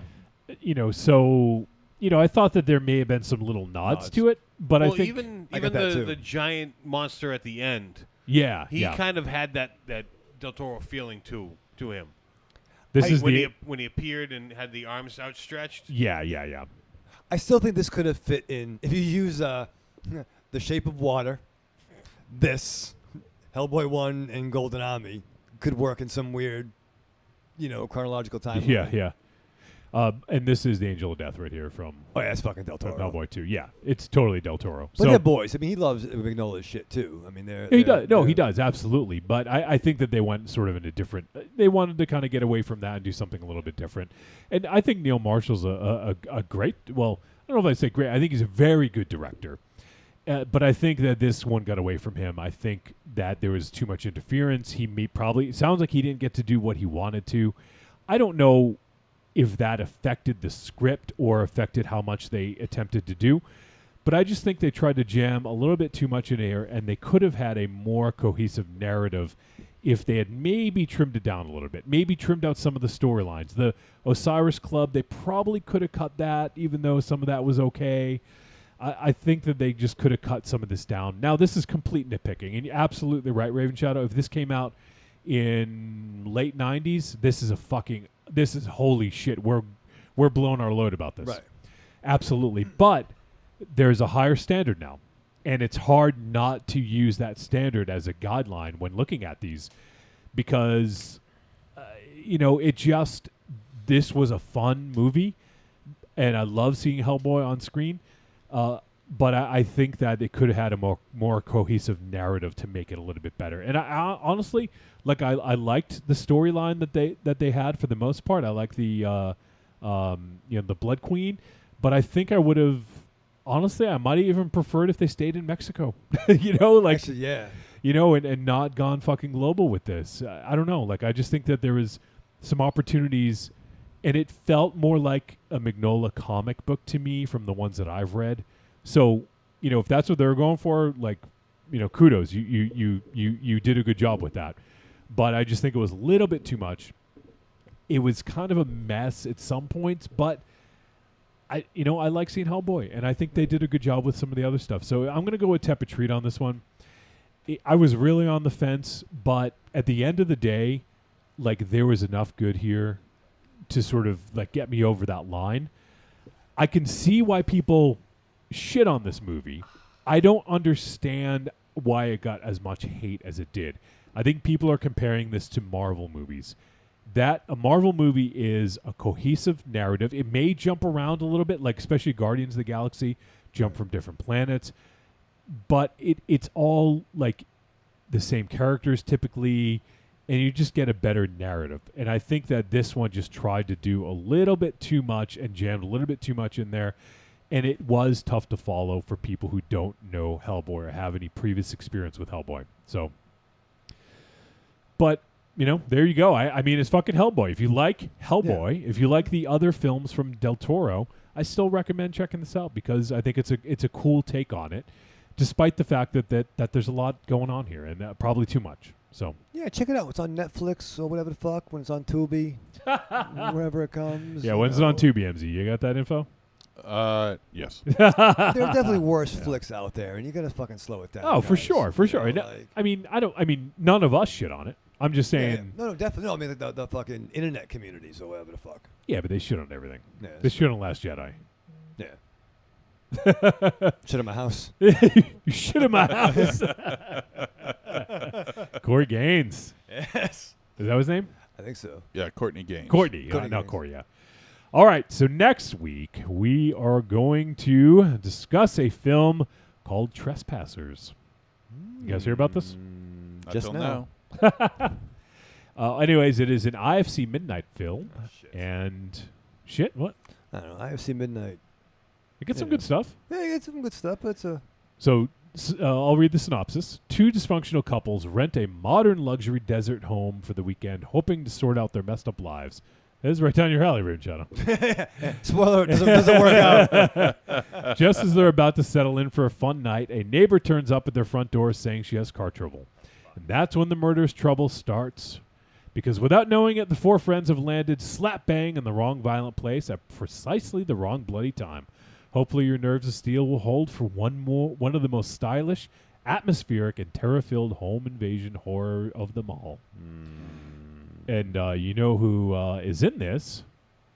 I'm looking at it now. Fairuza Balk. Fairuza Balk. Yeah. Oh. You got a current picture of her? She plays the visitor, by the way. Yeah, right here. I don't know if that's current, but it's a picture of her. Yeah. She's not as cute as she was. Yeah, Wow, She was What? incredible in the craft. Didn't we see her in something recently? Or no, that Lauren no.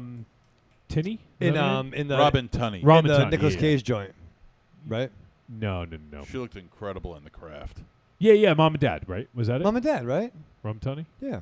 No. That was Selma Blair. Oh, okay. Yeah. Robin Tunney was in Monster Party, I think. Yes. I think that was it. Let me just...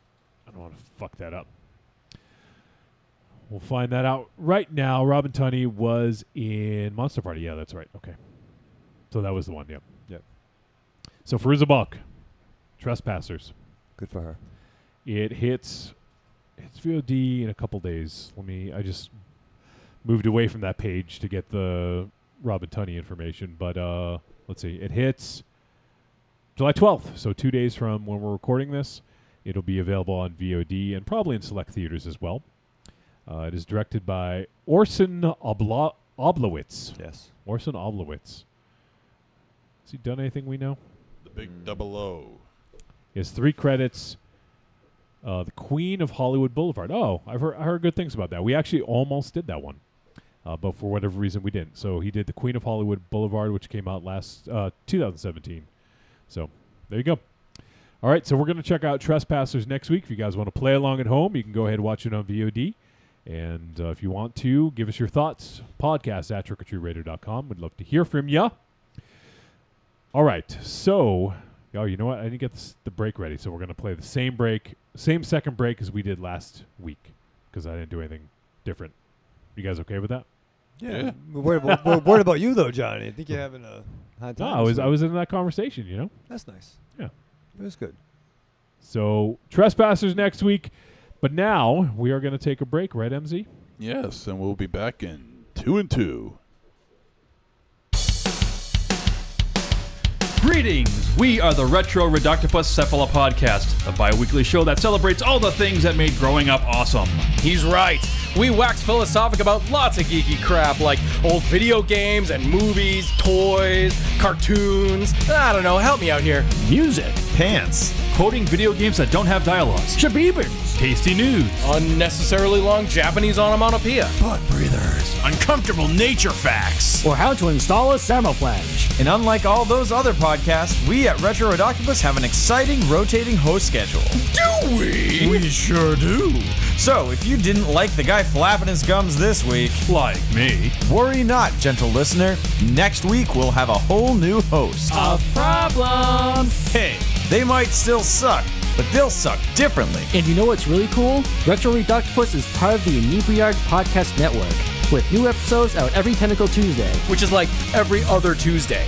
We named it. Anyways, you can listen to us at iTunes, Google Play, Spotify, Stitcher, or straight from the tab, reductopus.buzzsprout.com.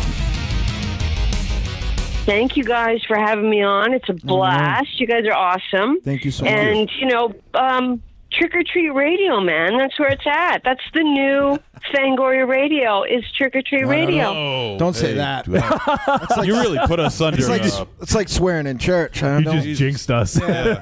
you put a lot on our shoulders just now. Well, we can strive for greatness. You guys are awesome. Yeah, you really are. You got a great show. Hello. This is the Sasquatch, a.k.a. Bigfoot, but you can just call me Frank. And when I'm not stomping around the woods throwing rocks at hunters, I like to listen to the Paranormal Punchers podcast. That's right, Paranormal Punchers. They talk about all things paranormal, and they're hilarious. Go find them on iTunes, Stitcher Radio, Google Play, and ParanormalPunchers.com. I could be standing outside a woman's prison in a fistful of 50s and a bouquet of dildos, and no woman would come near me.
And we're back. Was that 2 and 2, MZ? Yeah. You timing? Yeah, that felt 2 and 2. All right. Well, we are back. We are going to wrap things up soon. Yeah. We'll talk about, maybe we'll mention one or two of our favorite comic book films pre-2008, pre-Iron Man, pre-MCU. And we also have some voicemail. We got a pretty good amount tonight. So Nice. we should probably get started on that. Yeah. I probably shouldn't even wait for Raven Shadow. Yeah, Fuck him, right? Yeah, just play it. Fuck him. Oh, Aries has to put his headphones on. All right. So first, we will hear from Evil Corny. Yeah. I know. Evil Corny. I watched the current Hellboy film in the theater a couple of months ago. It's parts of it I like, and then parts of it I think are just okay. So I'm going to give that film a overall tepid treat. I do plan to buy it on Blu-ray, but, it's just one of those things to where I want to rewatch it. But, I don't think it's the best movie of all time or best Hellboy movie or whatever. Pre-2008 comic book film that's my favorite. I really have two that I think they hold up better than most, and that's the two Blade films. I mean, the first two Blade films. The third, Blade Trinity, that's one of my least favorite comic book films, of all time. But Blade 1 and Blade 2 are good films. You all have a good one. Evil Cornet out. What up, Raven Shadow? What up, Corny? You sat down just for your fucking shout-out. Bambaleo. What did Corny say? He said, big ups, Raven Shadow. No, before that. He said he thought Hellboy was a fine film, but it had its flaws. He couldn't get over the lack of Ron Perlman.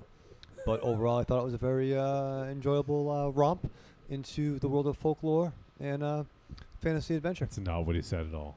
I'm You're actually on the right path, and then you veered way off. Oh, really? You were close to wow, you listening outside? Yeah. You were doing good for a minute. Yeah, there. you should have stopped. Just quit where you're at. I was told that recently by several people. You started off really good. A lot of potential. Not so much. I miss you so much, Corny. Corny said Blade 1 and 2. That was in the running for me. Oh, yeah.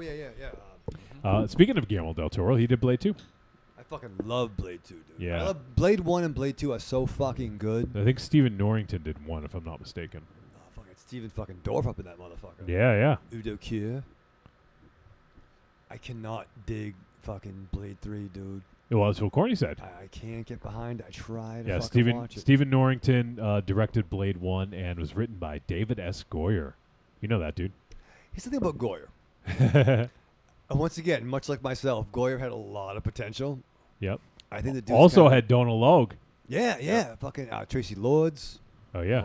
Oh, my Lord. David Goyer, he directed Nightmare on Elm Street remake. Did he? Did he really? I think so. I don't think he did. So. Yeah, I don't think so. I think he did. I don't think so. But no, David Goyer's done a lot of comic adaptations. Maybe he didn't. I don't know. I think he's kind of gone. Who would off the remember rails anything from that movie? Yeah, no, he directed Blade Trinity. Yeah, that's the fucking one. And he did The Invisible, which is over here. You can't find it. It's invisible. Yeah, it's invisible. Holy shit! It's right here, Johnny. No, that's not that movie. It's on the bottom areas. It was one we got from Horror Pack when we got a free Horror Pack. Horror Pack. So I don't know. Maybe he wrote it, MZ. I don't know. What year did that come out? 2010. I'm looking it up right now. We saw that. Oh, it's Samuel Bayer. I get the names mixed up. David Goyer. Yes. So something completely different. Goyer, Bayer, yeah. Doesn't sound similar at all. All right. So, oh shit! David S. Goyer is writing the Hellraiser film. Is there a reboot? Yeah. It was talked recently. He's one of the creators for the Sandman TV series. Oh shit! Masters of the Universe. He did one screenplay of it, which now that's a No, it's not Chicano. I thought if you read the article, it said that it wasn't. No, I thought it was. I don't know. Because of budgets? He did Terminator Dark Fate. He wrote the script. Constantine, the Legend Continues, TV movie documentary. Wait. Slow it down. What? I don't know. Constantine, the Legend Continues. I don't know what this is. Well, I think you got to figure it out, Johnny. Well, take a note and you look it up when you get home. I don't know why it says documentary. It's a cartoon. It's actor Matt Ryan hosts the special about the animated series Constantine City of Demons. I don't know what the fuck it is. What's the matter for you? What are you looking at me for? Take a note, look it up in your own time. Yeah, look it up. Yeah. Look it up. Jesus. All right. Okay. He wrote Dawn of Justice, Batman vs. Superman. All right, enough David S. Goyer. Yeah, he's a good guy. Yeah, he's a good guy. He's fine. All right, so you missed one voicemail. You kind of guessed what happened, but not really. I'm guessing this one. All right, who's it from? It's from First Time Mike. Oh, you're right, actually. I am like Little Jack Horn piercing the fucking Christmas Little pie. Jack Horny. Ooh. All right, let's hear from FTM. What's up, Trick or Treat family? This is First Time Mike. How's everybody doing? Good. Good, just buddy. before I get started, I want to wish Johnny Wolfenstein and Monster Zero the happiest of birthdays. I said happy birthday, you guys, on Facebook, but I just want to thank you, buddy. Just say it to you guys here on the podcast too, because you guys are cool people and people I am proud to count amongst my friends. But enough schmaltzy. Let's go on to the subject at hand. Favorite superhero movie pre-2008 is harder for me, somebody like me, more than some other people, because I enjoy all the cheesy rip-offs like Super Sonic Man and Super Fuzz, also known as Super Snooper with Terrence Hill, a staple of my HBO viewings in the early 80s, and all the TV movies with the not quite superhero but kind of superhero movies. But when it all comes down to favorite superhero movie, it was tight, but I decided on going with Superman 2. Yeah. For the sheer reason is, for 8-year-old First Time Mike, Superman 2 was a great viewing experience. Not only do you have Christopher Lee doing all the Superman stuff from the first movie, you also have 3 evil Kryptonians that have the same powers as Superman. Yeah. So, a fight to the finish, all sorts of destruction, some weird trippy stealing powers scene. You can't do that. The cheesy campiness of Gene Hackman, who for the longest time I considered the best portrayal of Lex Luthor until the Superman cartoon with Clancy Brown doing the voice. Second best. Of the character.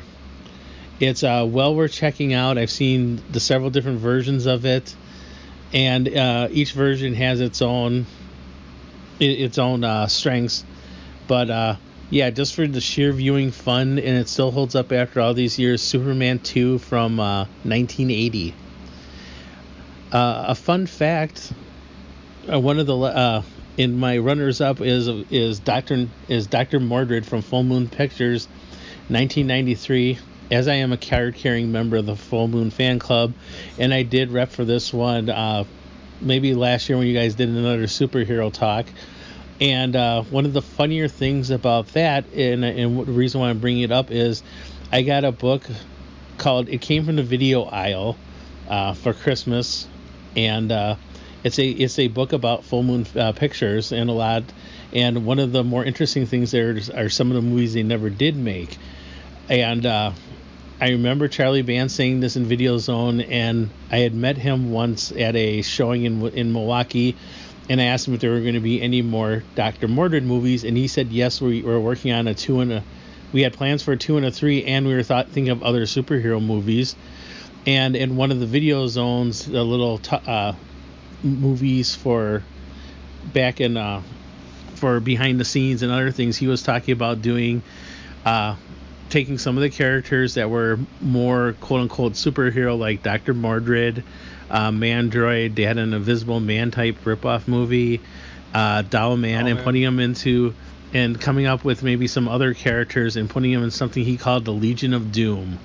slow it and down. that would have been his like version of the Avengers. So if the Paramount money in like the mid 90s wouldn't have fallen through, you may have seen something like the Avengers done by like Charlie Band before the Avengers ever came out. It would have been a direct-to-video cinematic universe, but it would have been an interesting experiment nonetheless.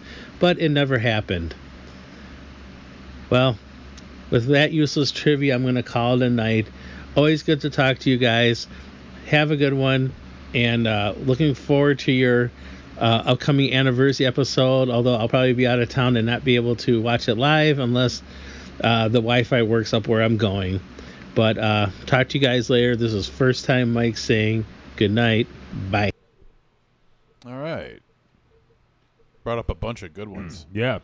You like Dr. Mordred, Raven Shadow? I remember being so excited to see Dr. Mordred. I've actually never seen it, but I would see it during renting, all the Puppet Master joints and Demonic Toys and Trancers and fucking Doll Man. Tim Thomerson, he was my dude. But I've always wanted to see Dr. Mordred, and I've never got a chance to check it out. But I was excited because, hey, it's like Doctor Strange, but full moon. So there could be, magic and boobs. Maybe we should rectify that. We should definitely rectify that. That would be exciting. So, as always, thank you, First Time Mike, dropping the knowledge. I had no idea that they were going to do, a Legion of Doom. They can't use that. A, that's fucking gimmick infringement. Right. And B, I wouldn't call your Avengers-based team called the Legion of Doom. Right. That's not, yeah. Doesn't work out that way. Doesn't work that way. It's like, hey, they're fucking bad guys. They're the superheroes. What the fuck? That's weird. Well, it's Doom Patrol.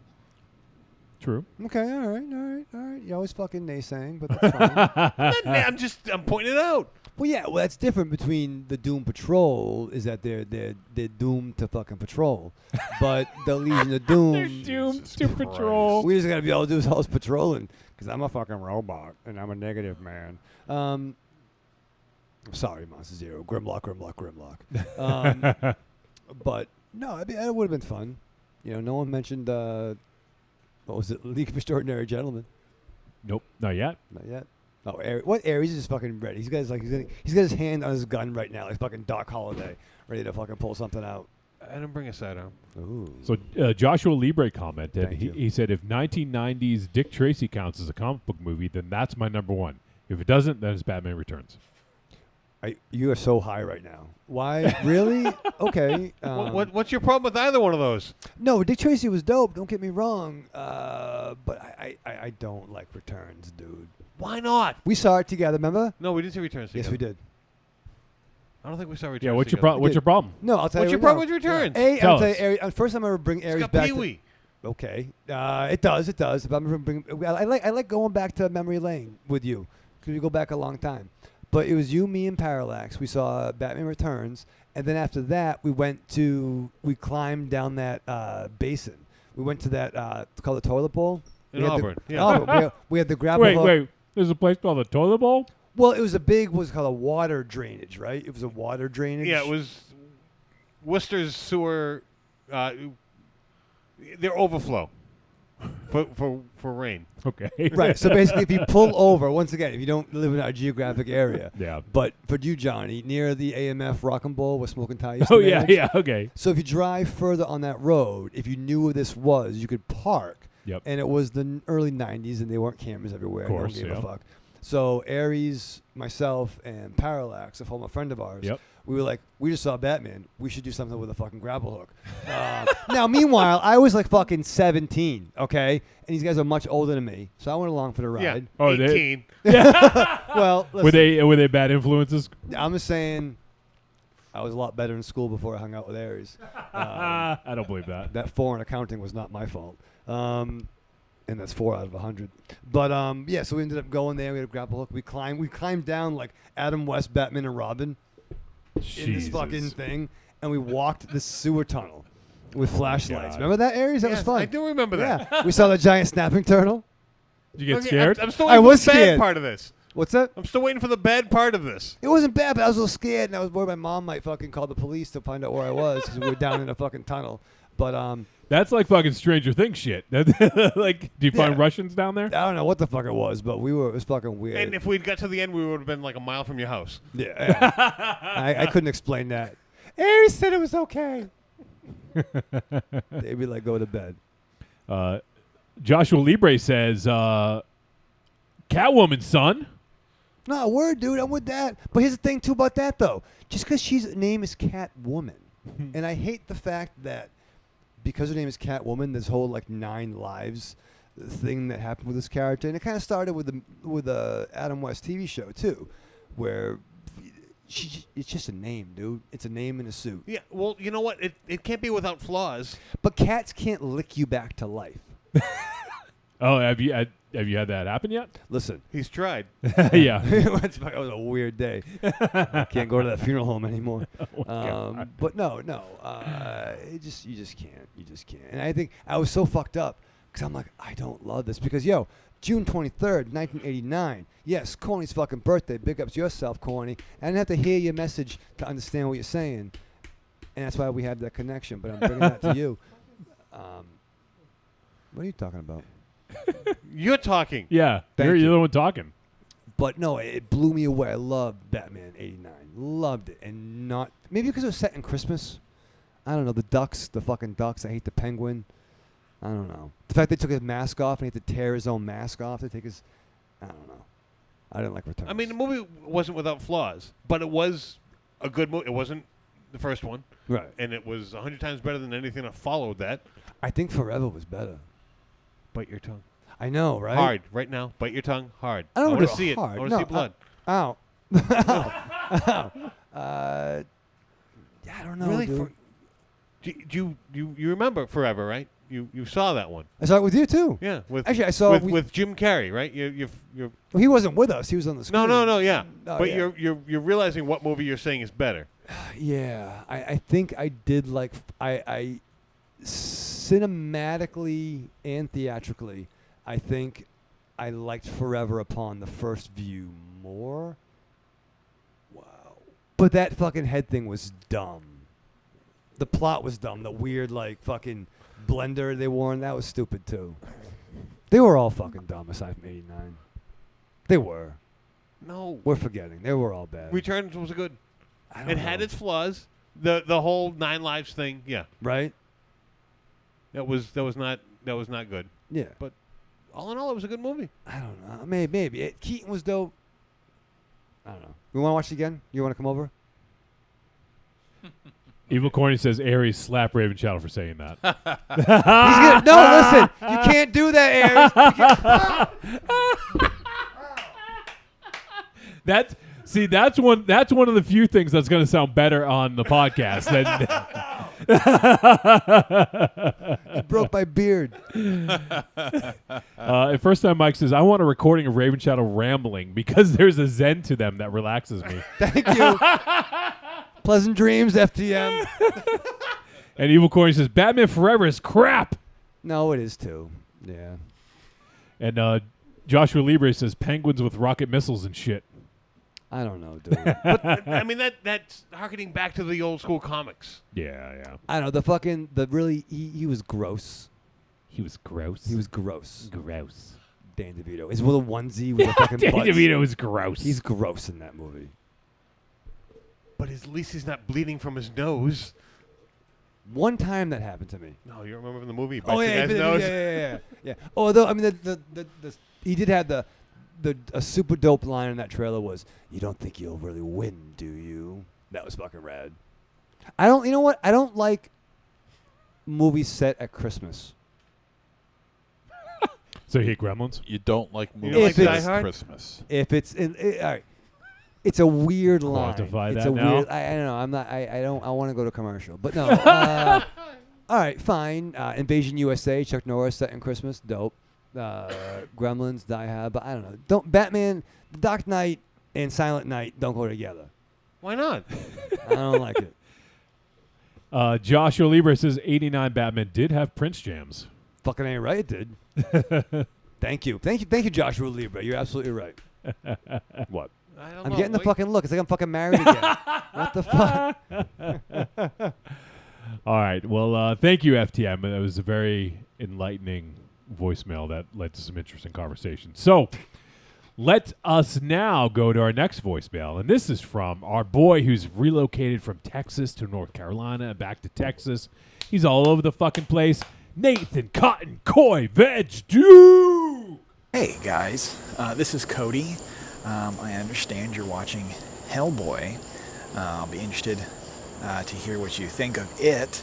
I think it sucks very badly. Wow. I think it's just brutal. No, dude. Kind of borderline unwatchable. Had I not been sort of like had I not like made the trip to the theater, which was at that point about 25 minutes away, committed to that drive at like probably like 11:30 or whenever it was, I don't know that I would have finished it. I was really tempted to leave at some points, which is not something I ever am at the movies. But nothing is as like totally poisonous as bad comedy, and that's just all over this. Everything. It's as I watched it, or I guess as I looked back on it, I thought like, if you told me all the things that happened in this movie, like there's no way I would believe you if you said I wouldn't like it. But I don't like it. It is undercut so badly by its shitty humor. It is just, it seems like like a studio felt like, here's our chance at having like a Deadpool, basically, like our Deadpool, like a superhero / comic book property that's like irreverent and bloody and quippy or whatever. And it seems like that just sort of drove this straight into the ground. So much cool stuff, but none of it is like unmarred, but just how shitty the dumb jokes are and all that stuff. I remember, I think I said on Letterboxd,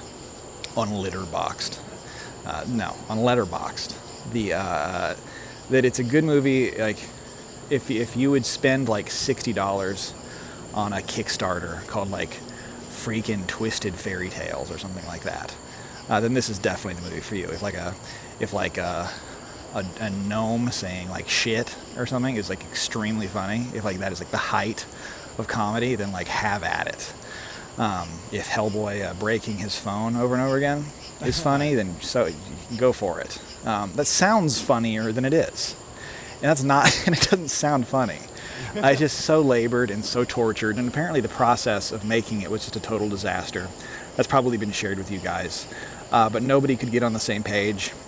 Everybody hated each other by the end of it, it would seem. The producers wanted more comedy. Neil Marshall, I don't think, did. There's a big tree. I think like I don't know. There's a huge disagreement over something done with the tree in the movie. I barely remember it. But yeah, what a fucking disappointment. I love Hellboy. I really enjoy those movies a lot. The comics as well. But yeah, just a goddamn disaster. Hope you all enjoy it somehow though. And favorite, I forget what the parameters were, older superhero movie, is it's almost a tie between Spider-Man 2 and Batman Forever. Batman Forever is just the first truly vivid memory of going to the movies I have, and I just I really love it for that. But I watch it periodically and think like, maybe I just really enjoy this movie, I don't know, on its own. And Spider-Man 2, I just don't think there will ever be a better, I don't know, superhero movie than that. I don't think you'll get that kind of like emotional resonance again. You won't top it anyway. If you do, it won't be for quite some time. Anyway, yeah. Sorry to be a sort of a downer if you all enjoyed it, but I will talk to you all later. Bye. No, you're not a downer, man. Yeah, everyone's got their opinion. Raven Shadow, you want to dispute his opinion? It's weird, man. Once again, this is not fucking Casablanca. This ain't Civil War. This ain't, Go ahead, Aries. Oh, no. I'm going to let you finish. But you were getting ready. Because something popped in my head. You're probably going to hit me again. Depending on what you say. Does it make me happy? Corny liked it, so I may do it again. We'll hit fucking, then fine. Then go to fucking Texas or Schmexis or whatever the fuck, North Carolina. Schmexis? I don't know where he lives Are you now. paying for gas? Because Well, I got to work on tonight's gas. I got to fucking figure that out. But no, it wasn't that bad, man. It wasn't, dudes. Everyone's got their own fucking opinion, man. know, Let but- Cody have his. No, and I love Cody so much. Jeez. When we have our show, we're gonna revisit this. You ain't gonna have your show. And we are gonna have the show. No. I'm gonna message him right now. No, you don't. Not now, but later. Okay, you're not. I forgot about the phone bit. I didn't like the Yeah, phone yeah, bit. the phone- yeah, yeah. The breaking the phones. Oh yeah, that yeah. Yeah, it was a little silly. Yeah, I mean, especially the it was first funny, time he like, broke one. It was funny. Like the second time, I was like, and then that was it. Well, because the first one was like, it's on a soft seat. How can he break that? Yeah, and you think that a secret government organization would have like, because you can get phones for like working men, right? Yes. You would have like strong. I mean, I don't do that, but you do work stuff. Yeah, your phone lasted 10 years. So soft hands. Soft hands. I don't know. It wasn't. It's not shit. All right. And I love you, brother, but Batman. And once again, I know I said I like Batman Forever more than Batman Returns, but Batman Forever was pretty dumb too. Batman and Robin was the first movie. See that? I slapped some sense into you. Yeah, well, yeah. My dad's like, she's done it fucking years ago. Corny said, "Thanks for slapping Raven Shadow Aries. You've earned my Patreon donation There this you go. month." I think I earned that Patreon donation. Yeah, and he said Spider-Man 2 is good. Spider-Man 2 was dope, man. Spidey 2 is dope. X2 was dope. Blade. It was time when 2s were fucking the number one. Number 2 is the new number 1? Yeah. I just want to get my zero going. Number 2 is the new number 1. Right? Oh, if you say so. Thank you. Adam Portress says, "You poor bastards." I think he's referring to us having to review Hellboy. Yeah, what you guys gotta calm the fuck down. I think that was pretty calm. I don't know. It was, yeah. Yeah, I don't think Yeah, he... but I don't know, man. Like, watch fucking what that piece of shit we watched last week? Dead Party, Dead World, Dead fucking. What? What did we watch last week? The Aries thing God missed. The movie we watched last The week. movie we reviewed last week. He was discussed. I don't remember. Nightmare Cinema? Oh, no. It was No? something else. Dead Party, Dead Fuck. Dead fuck. Party. Fuck. Murder Party. Murder Party. No. It was Deep Murder. Yeah. Deep Murder. All right. Listen, all you motherfuckers who hate, fine listeners and friends of ours from various far off lands, watch. What's it called again? I keep forgetting. Deep Murder. Watch Deep Murder. It's apples and oranges, but watch that and see which is the biggest piece of shit. Really, you're encouraging people to watch something you hate? Well, because I'm just trying to defend. Don't defend a movie by making him watch something worse. It's my natural defense mechanism. I don't know. I'm sorry. I'm so upset. All right. Adam also says those are some good ones. I guess the ones we mentioned after. He says, but some of them do not hold up as well as you think. Some of them haven't gone back and watched. Adam does for his show, so he would know. All right, let's see what else we got. We got some more voicemail here. Big ups to Nathan Cotton, Coy Vance Duke, right, Raven Shadow? I love him so much. It didn't sound like you loved him. I do love him. It's okay. I think we're friends. I'm gonna go. He's not on Facebook. Is he not? Is he on Messenger? I thought you were friends. Do you know that they're the same thing? Facebook and Facebook Messenger. I didn't until now. Is he on Messenger? Well, I don't know. Listen. Cody, get a hold of me. Give him your number. Go ahead. Say Yeah, it. give it out. Say your number. What's your address? All right, listen. It's under 5, and it's a familiar first name, and it rhymes with Avenue. It rhymes with Avenue. You can't rhyme Avenue with Avenue. That is the word. Like, That's how I. If it's the same word, it's my not enemies. rhyming. This is ridiculous. I'm just having fun with it. I mean, I'm in a bad mood, Johnny. Adam wants to know your number. He's going to call you. 7. There are 10 digits in my number. How many numbers can there really be? Remember when it was only 7? Seriously. You didn't have to use an area code back Oh, in I the remember day? that was back in the day. Yo.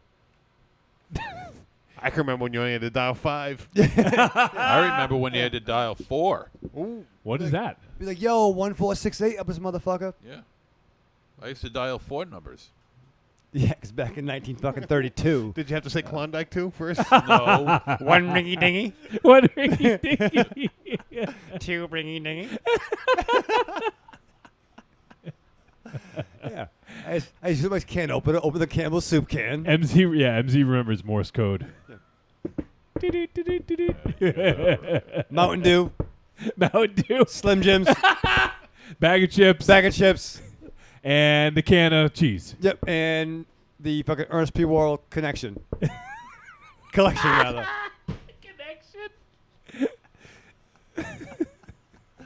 MZ, Adam says MZ remembers when you had to crank the phone. Yes. Susquehanna 2222. Yes. Susquehanna 2222.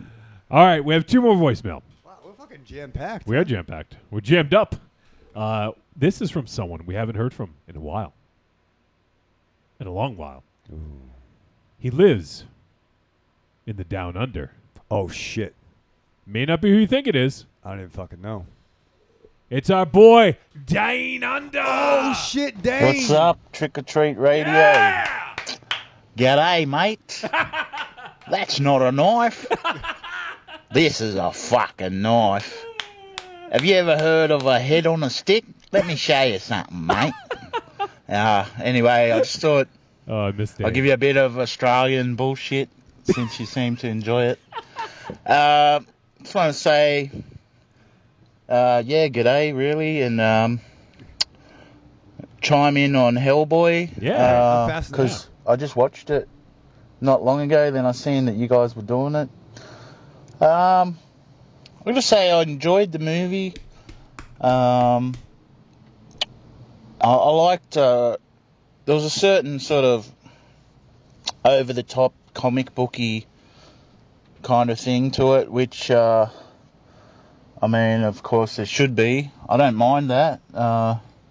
Some people that might be like a bit too much, like it's sort of a mixture of things you might see in a more kids kind of movie, like a family comic booky type of movie mixed with lots of blood and gore and stuff like that. But yeah, I can see why some people didn't enjoy it. I enjoyed it. I think I liked the other one better because I thought Ian McShane was really just sleepwalking through it, and he's a great actor. Especially if you've seen Deadwood. That's a great show. Everyone needs to watch Deadwood. And I don't know, man, David Harbour, I enjoyed him in it. It was a bit more sort of a put upon everyman kind of guy that's just happens to be a demon, but I just thought he was lacking a bit of the charisma of Ron Perlman's one portrayal, that he was sort of Ron Perlman was a bit more badass, I thought. And anyway, I just had a couple questions for you guys. Johnny, did you see Boar yet? I know you posted about it there one time. I think I really love that movie. It's a movie not without flaws.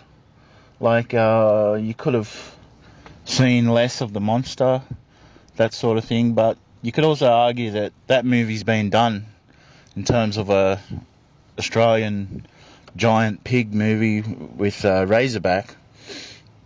But I love what it represents for the Australian genre cinema, and having a movie with some good actors and a bit of money into it, and special effects and that sort of thing, which we don't seem to get them all that often these days. We were, our golden days of genre cinema are in the past. MZ, I was just wondering if you're still trying to write that horror movie that you wanted to do, or if that's on the back burner. I think if I could be so bold, you need to include something in it, because I love those best of shows, and I listen to them sometimes, and that line that you say, and you play it on the show sometimes, I think that's one of the best lines I've ever heard. I could be out the front of a woman's prison with a fistful of 50s and a bouquet of dildos. You could have like some guys sitting around, some sort of nerdy guys or something, and there's one of them that they always pick on, they're not getting laid, and he says that line. It's like real life. You got to put that in there, man. It's a great line. So good. All real. Michael Raven Shadow, I just want to say, I just wanted to ask, I've tried to get into comic books, and it's sort of passed me by. I think I've never really been able to sort of get my head stuck into them. But I watched one where they make it sort of into a cartoon. They take the comic, I think they call them motion comics, and it has some dialogue and some music along with the still image. Can you recommend any good ones of those? Because if you find you can't hard to get into comics, I thought they really worked for me. I watched one with the Hulk and Wolverine, and the Hulk ripped him in half. The Hulk had a harem. Yeah. The Hulk had some hoes, man. Yeah. He was a pimp. And for Aries, I don't know. I don't know Aries that well. Yeah, no one does. What is best in life? All right, have a great show, guys. Wow. See you later. I am fucking fascinated by that response. First off, Dane, awesome to fucking hear from you. Yeah, always good. Always love hearing your takes on films, and and I appreciate you bringing up Boar because I haven't seen it yet. I've been meaning to. It's on Shudder, and I just want to give a shout out to our buds over on Three Guys That Horror. I saw that they just talked about it. I haven't had a chance to listen to it yet, but they talked about Boar, and they also had the director Chris Sun on for an interview. So I will be checking that out. So Dane may be interested because I know he really loves that film Boar, and you may be interested in checking out Three Guys That Horror. Our buddy Joe over at the Three Guys That Horror, we met at Scaricon recently, and awesome dude. And he actually he posted a picture. He sent me a message the other day. He was actually listening to our most recent episode doing cardio, and he said we were getting him through his cardio. So it was awful nice of him to send that in. So and we probably will do a team up with those guys at some point, especially at least Joe. So hopefully that happens soon. But yeah, I have not had a chance to see it yet. I've been very, very hectic things in my life, so I will be watching it soon. Though I've been really excited for that. So I got to go to Aries next, though. I want to hear what is best in life. What does that mean? What is best in life? So we fucking want to know, Aries. Yeah. What want to know? Because you've been around for lots of time. Yeah. Long years. What do I enjoy? Is that what that question is? Nope. Well, I think he's thinking of Conan. Conan, what is best in life? To hear the lamentations of your women. See them driven before you. Is that how it goes? Am I saying it right? Enemies. Your enemies driven before you. The lamentations of the women. The hell would you? Yeah, the hell would you? I don't know. Shit. What? I got nothing. Fuck. A bottle of whiskey. There you go. Bottle of whiskey. A bottle of whiskey and quiet. I work to make money to buy whiskey. What the fuck do you want from me? Wow. Dane stumped you. That's great. There you go. It's a feather in your cap, Dane. That's not really what. Fuck the Australians. Whoa. I'm going to edit this. Whoa. No, I'm not going to edit this. Aries doesn't mean that. No, yeah, he needs Aries, you would not, as tough as you are, I don't know if you'd survive in Australia. Yeah, I don't know. They're fucking animals. So Yeah. And insects and spiders. I'd and go up and try to pet something and it would tear my arm off. Probably, yeah. It's funny. Like I think like if I get my diagnosis, when I get my diagnosis, depending how many days I have, I think I will probably. You haven't yet? No. Well, I got to follow up on July 25th.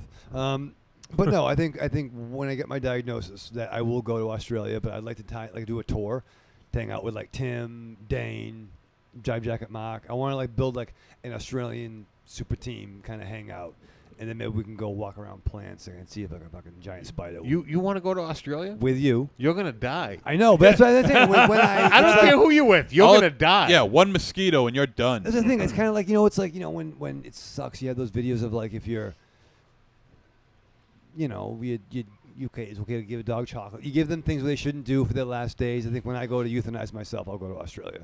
Yeah, because you can't you don't walk around the woods here. Yeah, no, I don't. No, I do a lot of off. I mean, you were scared shitless over what a chipmunk under your shed. That wasn't a chipmunk. That was a fucking chupacabra, and they could do internal damage under the shed. And my shed is classified as a second structure. Oh my god. They got frogs in Australia that'll kill you. Yeah. Who's that? You know what? A scorpion's got to fucking kill you. That's what's going to happen because you're a fucking scorpion. That would piss me off. Yeah, I know. They're like, oh, isn't it ironic? What were the other questions? MZ, he was asking about your film. Yes, it's already. Yes, his idea is already in production.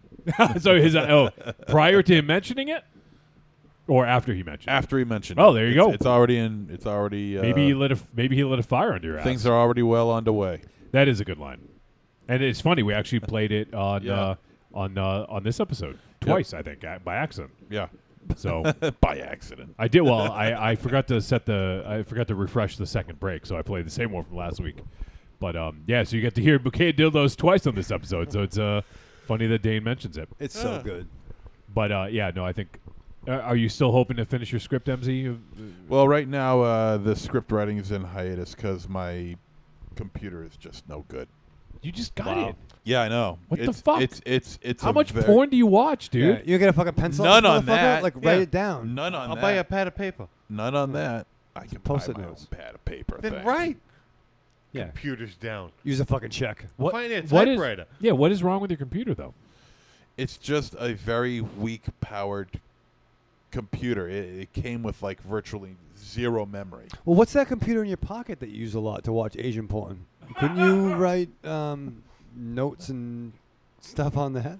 What do you know about writing notes into phones? No, but Asian porn. People do. He's heard about it. Yeah, no, I've seen people do that. No, can you use that as like? Couldn't you write on your do this? I'm not doing that. He'd be better off with pen and paper. All right, fair. Yeah, I would, but I'm still not doing that. Oh, good. I know I'm getting a new computer very soon, so I don't know when, but it's going to be soon. Is this a Raven Shadow soon? Like, yeah. No, I'll mail that soon. I sincerely hope not. It's not going to happen. And Raven Child, I forgot the question for you, but do you remember? Yeah, no, I think Dane wanted some recommendations on some motion comics. Yeah. Because he's not a big comic guy, but he wants to dabble into the world and saw some motion comic.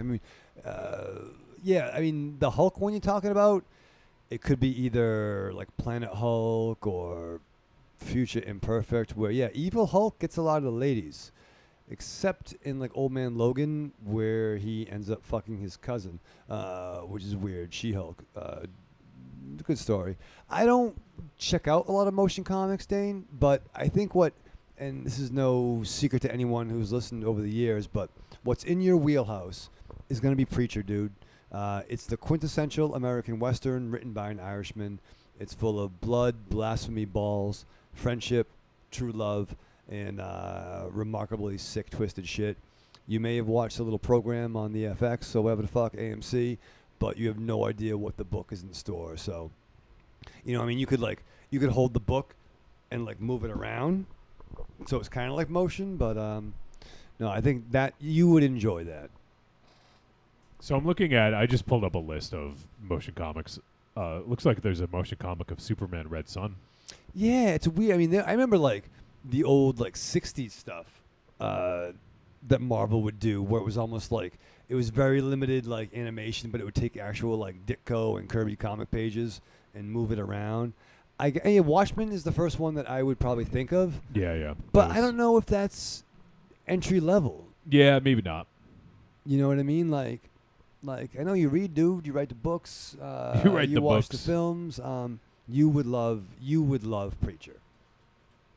Yeah, if he hasn't, if you haven't checked it out before, Dane, I agree. That's one of my favorite comics of all time. Yeah, dude. Like that's what you need. And if you've checked out the show, I don't know if you have, but the comic is, well, I have only seen the first season. I enjoyed it, but the comic is superior. Right, that's the thing too. By the way, you fucking Hellboy, fucking mental patients. Listen, no, you know what I mean. Like you're flipping out over the fucking Hellboy, but I love Preacher more than pretty much anything. And as right, and There's a lot of people that just got disappointed. Well, yeah, no, and I had a family. But rent with the option to buy. Yeah. Well, you let the lease slip. But as mad as I was at the first episode, I did watch the full season, and it's not perfect from what I saw, but it does have sprinkles of what I love about it. So and I will finish it. I know it's coming to an end. I think it's ending on the 4th season, I believe. It is, yeah. Which I would think they still have a lot of ground to cover. But no, Dane, if you want to read comics, that's what you like. Speaking of which, you just did a dynamite drop-in just now, but Adam hosts the Preacher podcast, and he says come back for the final season. So you can check out his Preacher podcast. Hey, Raven Shadow. Yeah. Can you spin that air conditioner over this way so fucking Wolfie isn't hogging all of it? He's the fucking producer. You know what? Okay. Oh, shit. Oh, my God.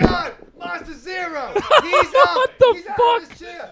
Holy shit. Yeah. Right? Look at him. Ridiculous. I swear I'll rip your fucking head off. Touch it. Move it. Touch it. Do it. He did it. Go ahead. I'm not touching it. I'm not touching There. Did you dent that mic? Oh. Yeah. Motherfucker is wearing half a short, half a pants. and Half a he's still- short. No, it's ridiculous. He's got that goddamn thing turned all the You way wearing around. This so room is comfortable now. Is yeah, it? it's fine. Yes. Wait, is he? Look at him. Look at his sweat. Is he sweating He's like not crazy? sweating through his shirt anymore. MZ, you're the one who's dressed the least. Yeah. You have the least amount of clothes on. And I'm sweltering. This room is comfortable. Yeah, Why this do you think room's so? fine now. Yeah, well, yeah, it's fine for you. Well, if Harry says it's goddamn fine, thing's been blowing on your back for the past 45 minutes. it's not true. I am covered in Yeah, denim. that is I'm wearing absolutely combat true. boots. I have a fucking. He's got his, shut he's got his hair up. down. Yeah, my hair is down. My beard's flowing, and I'm calm. Unlike MZ. Unlike you, calmer than you. Jesus. Is that why you were giving me those weird looks? Yeah, because I'm trying to say to you, look at the air conditioner. Look at the air conditioner. And the goddamn Harry thing thought he is was spun- hitting on and him. the goddamn thing is spun right to him. This room is comfortable right now. I don't touch it, for the record. I know you don't Okay. touch it. It's this dickwad over here. I'm talking to Dane right now. Yeah, we're talking to Dane. No, We're you're having a not moment. talking to Dane. No, but it's not. It ain't about him. It ain't about fucking Grimlock. It ain't about fucking Tubi. So he's fucking checking out. It's ridiculous. Aries hit him, like he hit me.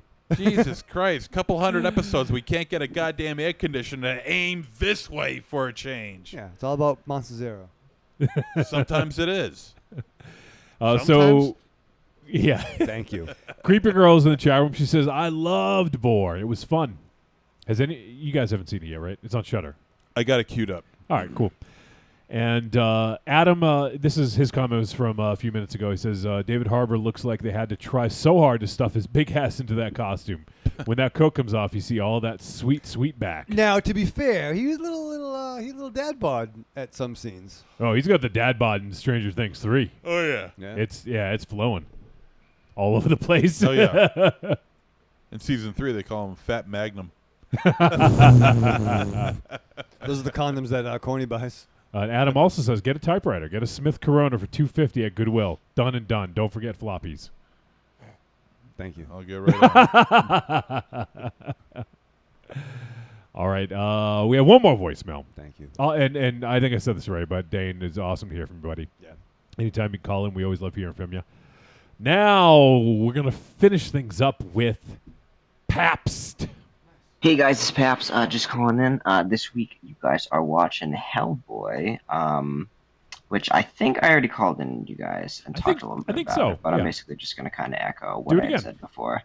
But I actually really enjoyed Hellboy. I think that the critics are being unnecessarily harsh on it. I do not think it's nearly as bad as they're saying. Like, I was looking at some ratings, and like, to put it in perspective, Hellboy has the same rating as the new Transformers movie, The Last Night. Now, I watched most of that movie, and that movie was like absolute fucking garbage. And was Hellboy perfect? Was Hellboy amazing? God, no. But I do not think it was that fucking bad. I thought that it had really great creature design, and like the CGI and the practical effects mix was done really well. I thought everything looked really fucking awesome. I like David Harbour. I think he did a really good job. I like that he wasn't just trying to imitate Ron Perlman. Like, he kind of tried to, make the character his own a little bit. Baba Yaga was fucking gross, and I loved it. Like, all the like contortion stuff in it, I thought was wicked cool. It was like totally cheesy and it had tons of flaws, and had some really fucking bad writing. But I still thought it was a fun ride. I'm not looking for like Oscar material when I'm going in to watch Hellboy. Now, like, I'm a pretty big fan of that. I'm a pretty big fan of the comics. And I thought it was really cool that they kind of like brought a lot of the scenes and like stuff just basically pulled right from the pages and like put right up on the big screen. I thought that was really fucking cool. And I thought, overall, I enjoyed it. It was awesome that Lobster Johnson was in it. Yeah. I would absolutely see a sequel. I hope. I know it really, really bombed, but I'm hoping that there's the chance for redemption and that they get a sequel. Overall, I'd give this a treat. Probably nothing better than a treat. It's like a 50 or 60%. It's good. It's okay, but like I said, it has plenty of flaws. It's got some real fucking bad writing in it, and some of the one-liners are just, not so great. But regardless, I still had a lot of fun with it. And then you're asking your favorite pre-2008 comic book movies other than the original Hellboy. I'm gonna go with From Hell, the Johnny Depp joint. I actually really enjoyed that one. That was pretty good. Looking forward to hearing you guys' thoughts on the movie tonight. And peace. All right, Paps. Awesome to hear from you, man. And Paps is pretty much on board with you, Raven Shadow. Yeah, he's my boy.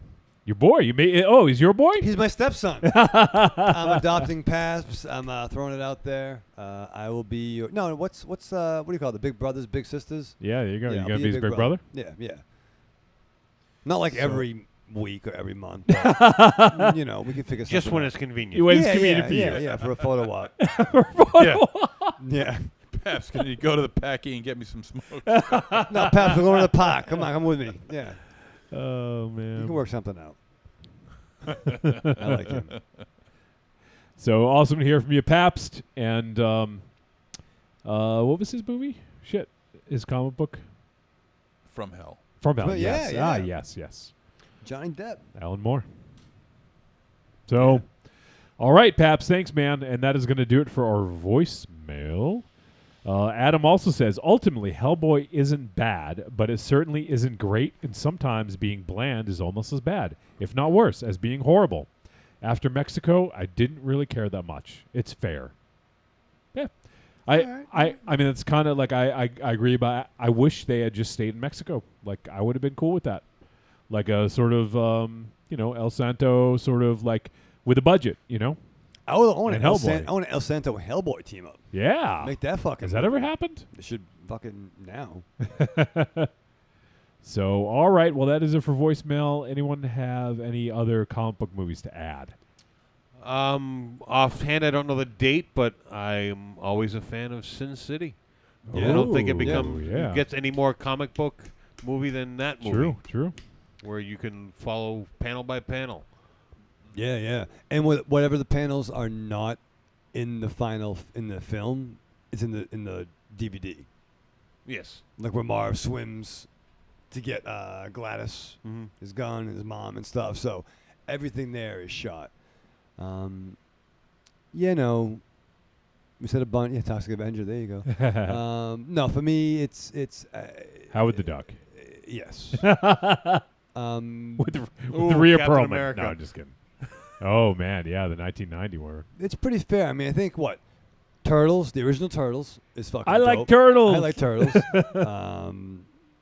X2, Spidey 2, we talked about that.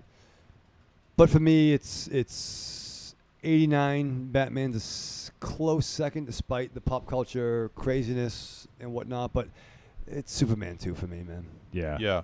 Superman 2 is probably at the top of my list. As Flaws well. and all, but right next to Orgasmo. Yes. Condor Man. And Super Fuzz. Thank you. Yeah, S2. All right. Terrence fucking Stamp, sir. I was trying to look to see if I thought for sure someone was going to pick mine and no one had, so I'm going to say The Crow. What was that? The Crow. Oh, The Crow. Yeah. Oh yeah, no, very good. Yeah, And I have seen that within the last couple of years, and I think it still holds up. Oh, forget about it. Yeah. So You know what? It flashed up on the screen there. People shit on it, but I really enjoyed Tank Girl. yeah, Tank Girl's great. That's a good one. Malcolm McDowell. Girl was good. Yeah. How about Barbed Wire? Slow it down. Oh, they have a story about barbed wire they saw in the theater. I saw that in the drive-in. Well, they saw it in the theater. We saw it in the theater. Oh, Yeah, we were forced to stay. Well, that's the I thing. It was I saw it in the drive-in. we tell the story, but we had a certain connection, and stop me if I'm saying it wrong, but Aries and I went to go see the Barbed Wire because... Barbed Wire. Barbed Wire. Because at that time, it was there was a comic book movie. Oh, yeah. It was, maybe one a year, if that. If that. Oh, yeah, if that, yeah. And it was never anything real. Like, you might get, Virus with fucking Halloween. Thank you. Jamie Lee Curtis. Based on some weird, obscure Dark Horse comic. I'm trying to bring you into it, but you fucking just ignore me, you fuck. What about Hero at Large, MC? Have you seen that one? Oh, with John Ritter. Yeah. Fuck you. Yeah. I saw that in Cape Cod in 1989. And I remember reading a bunch of old Infinity Incorporated comics. My parents were at the beach. Now, I will forget all my passwords because I'm off the next 2 days, but I'll remember where I watched Hero at Large with fucking John Ritter. But no, Aries and I went to the movies, and we had a certain connection where we could maybe just to say... Well, no, I used to work at the theater. My employment was recently terminated. Okay. My old manager was working, and he said, I'll do you a solid. I'll let you into this movie for free, but you have to promise to stay to the end. And I went, how bad is it? He goes, after the first 5 minutes, it's not worth watching.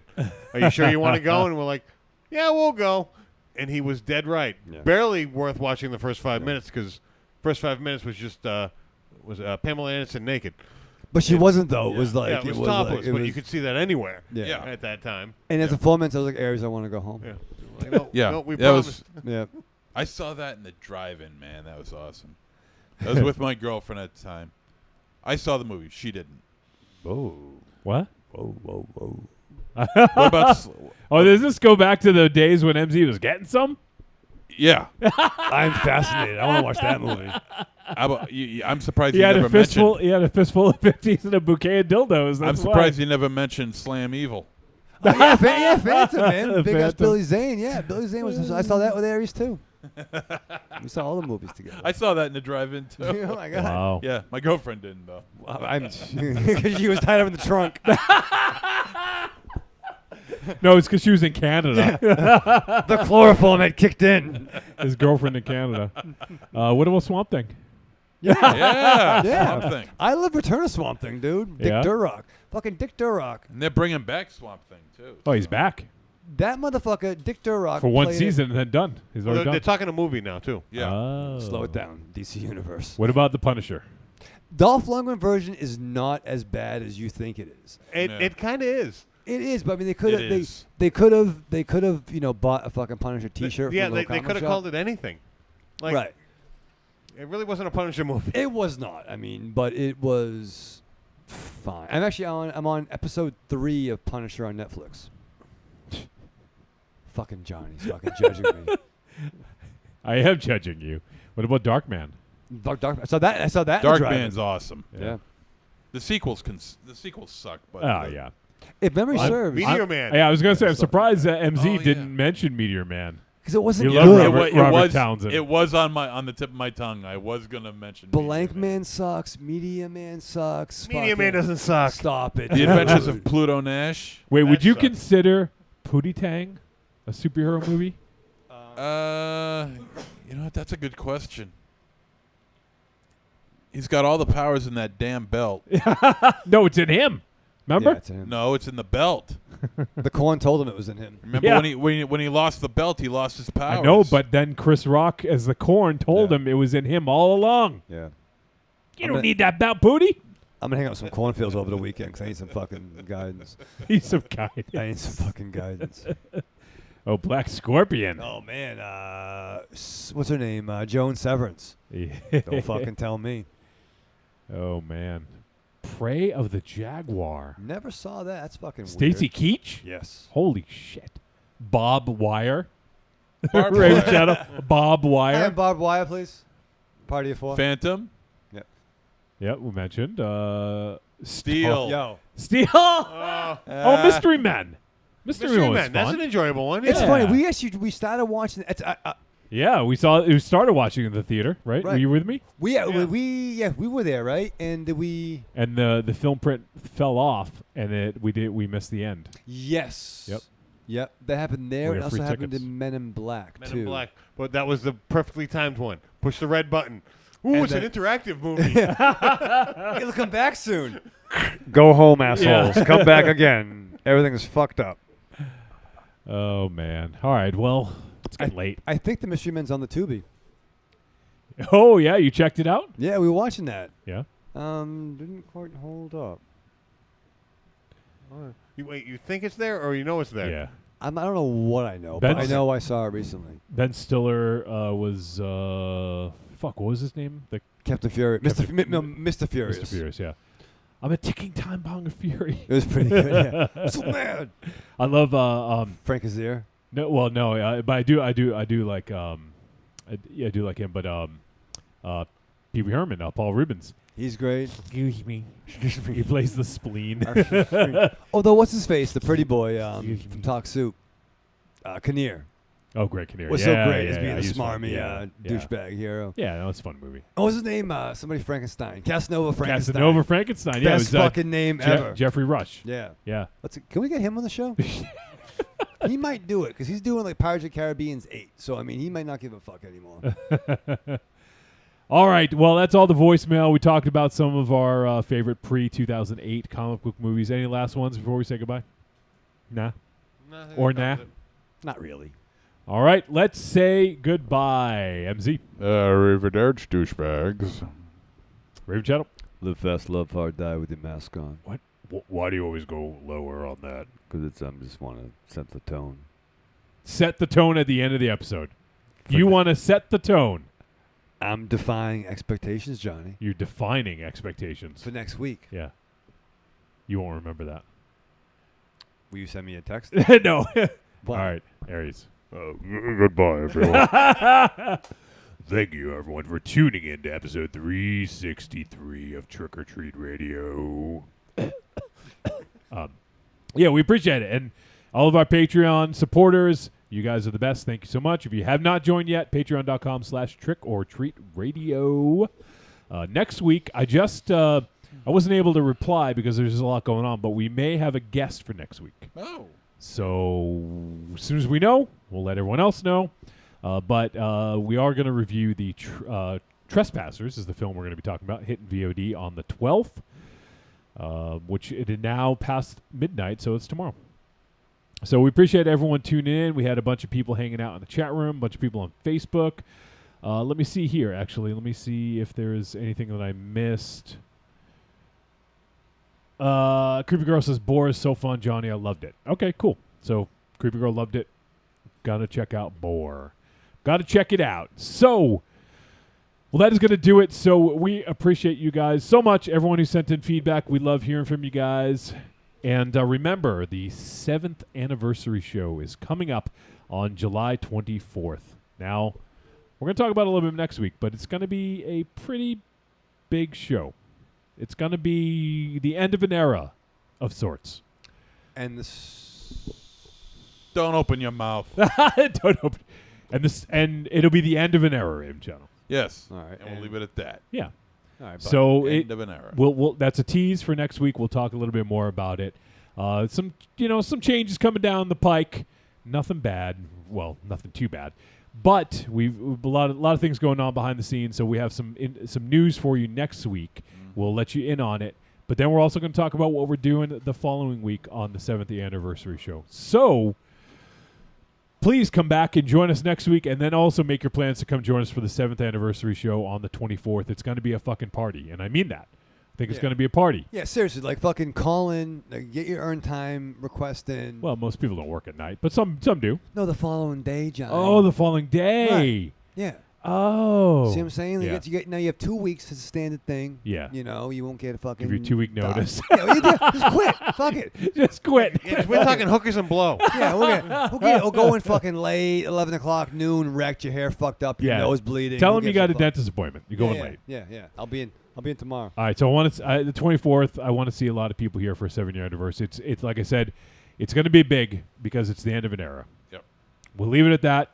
It's a tease for next week. Just coincidentally, this is how it's working out. Yeah, exactly. So, all right, well, that's going to do it from all of us here at Castle Wolfenstein. We'll see you guys next week.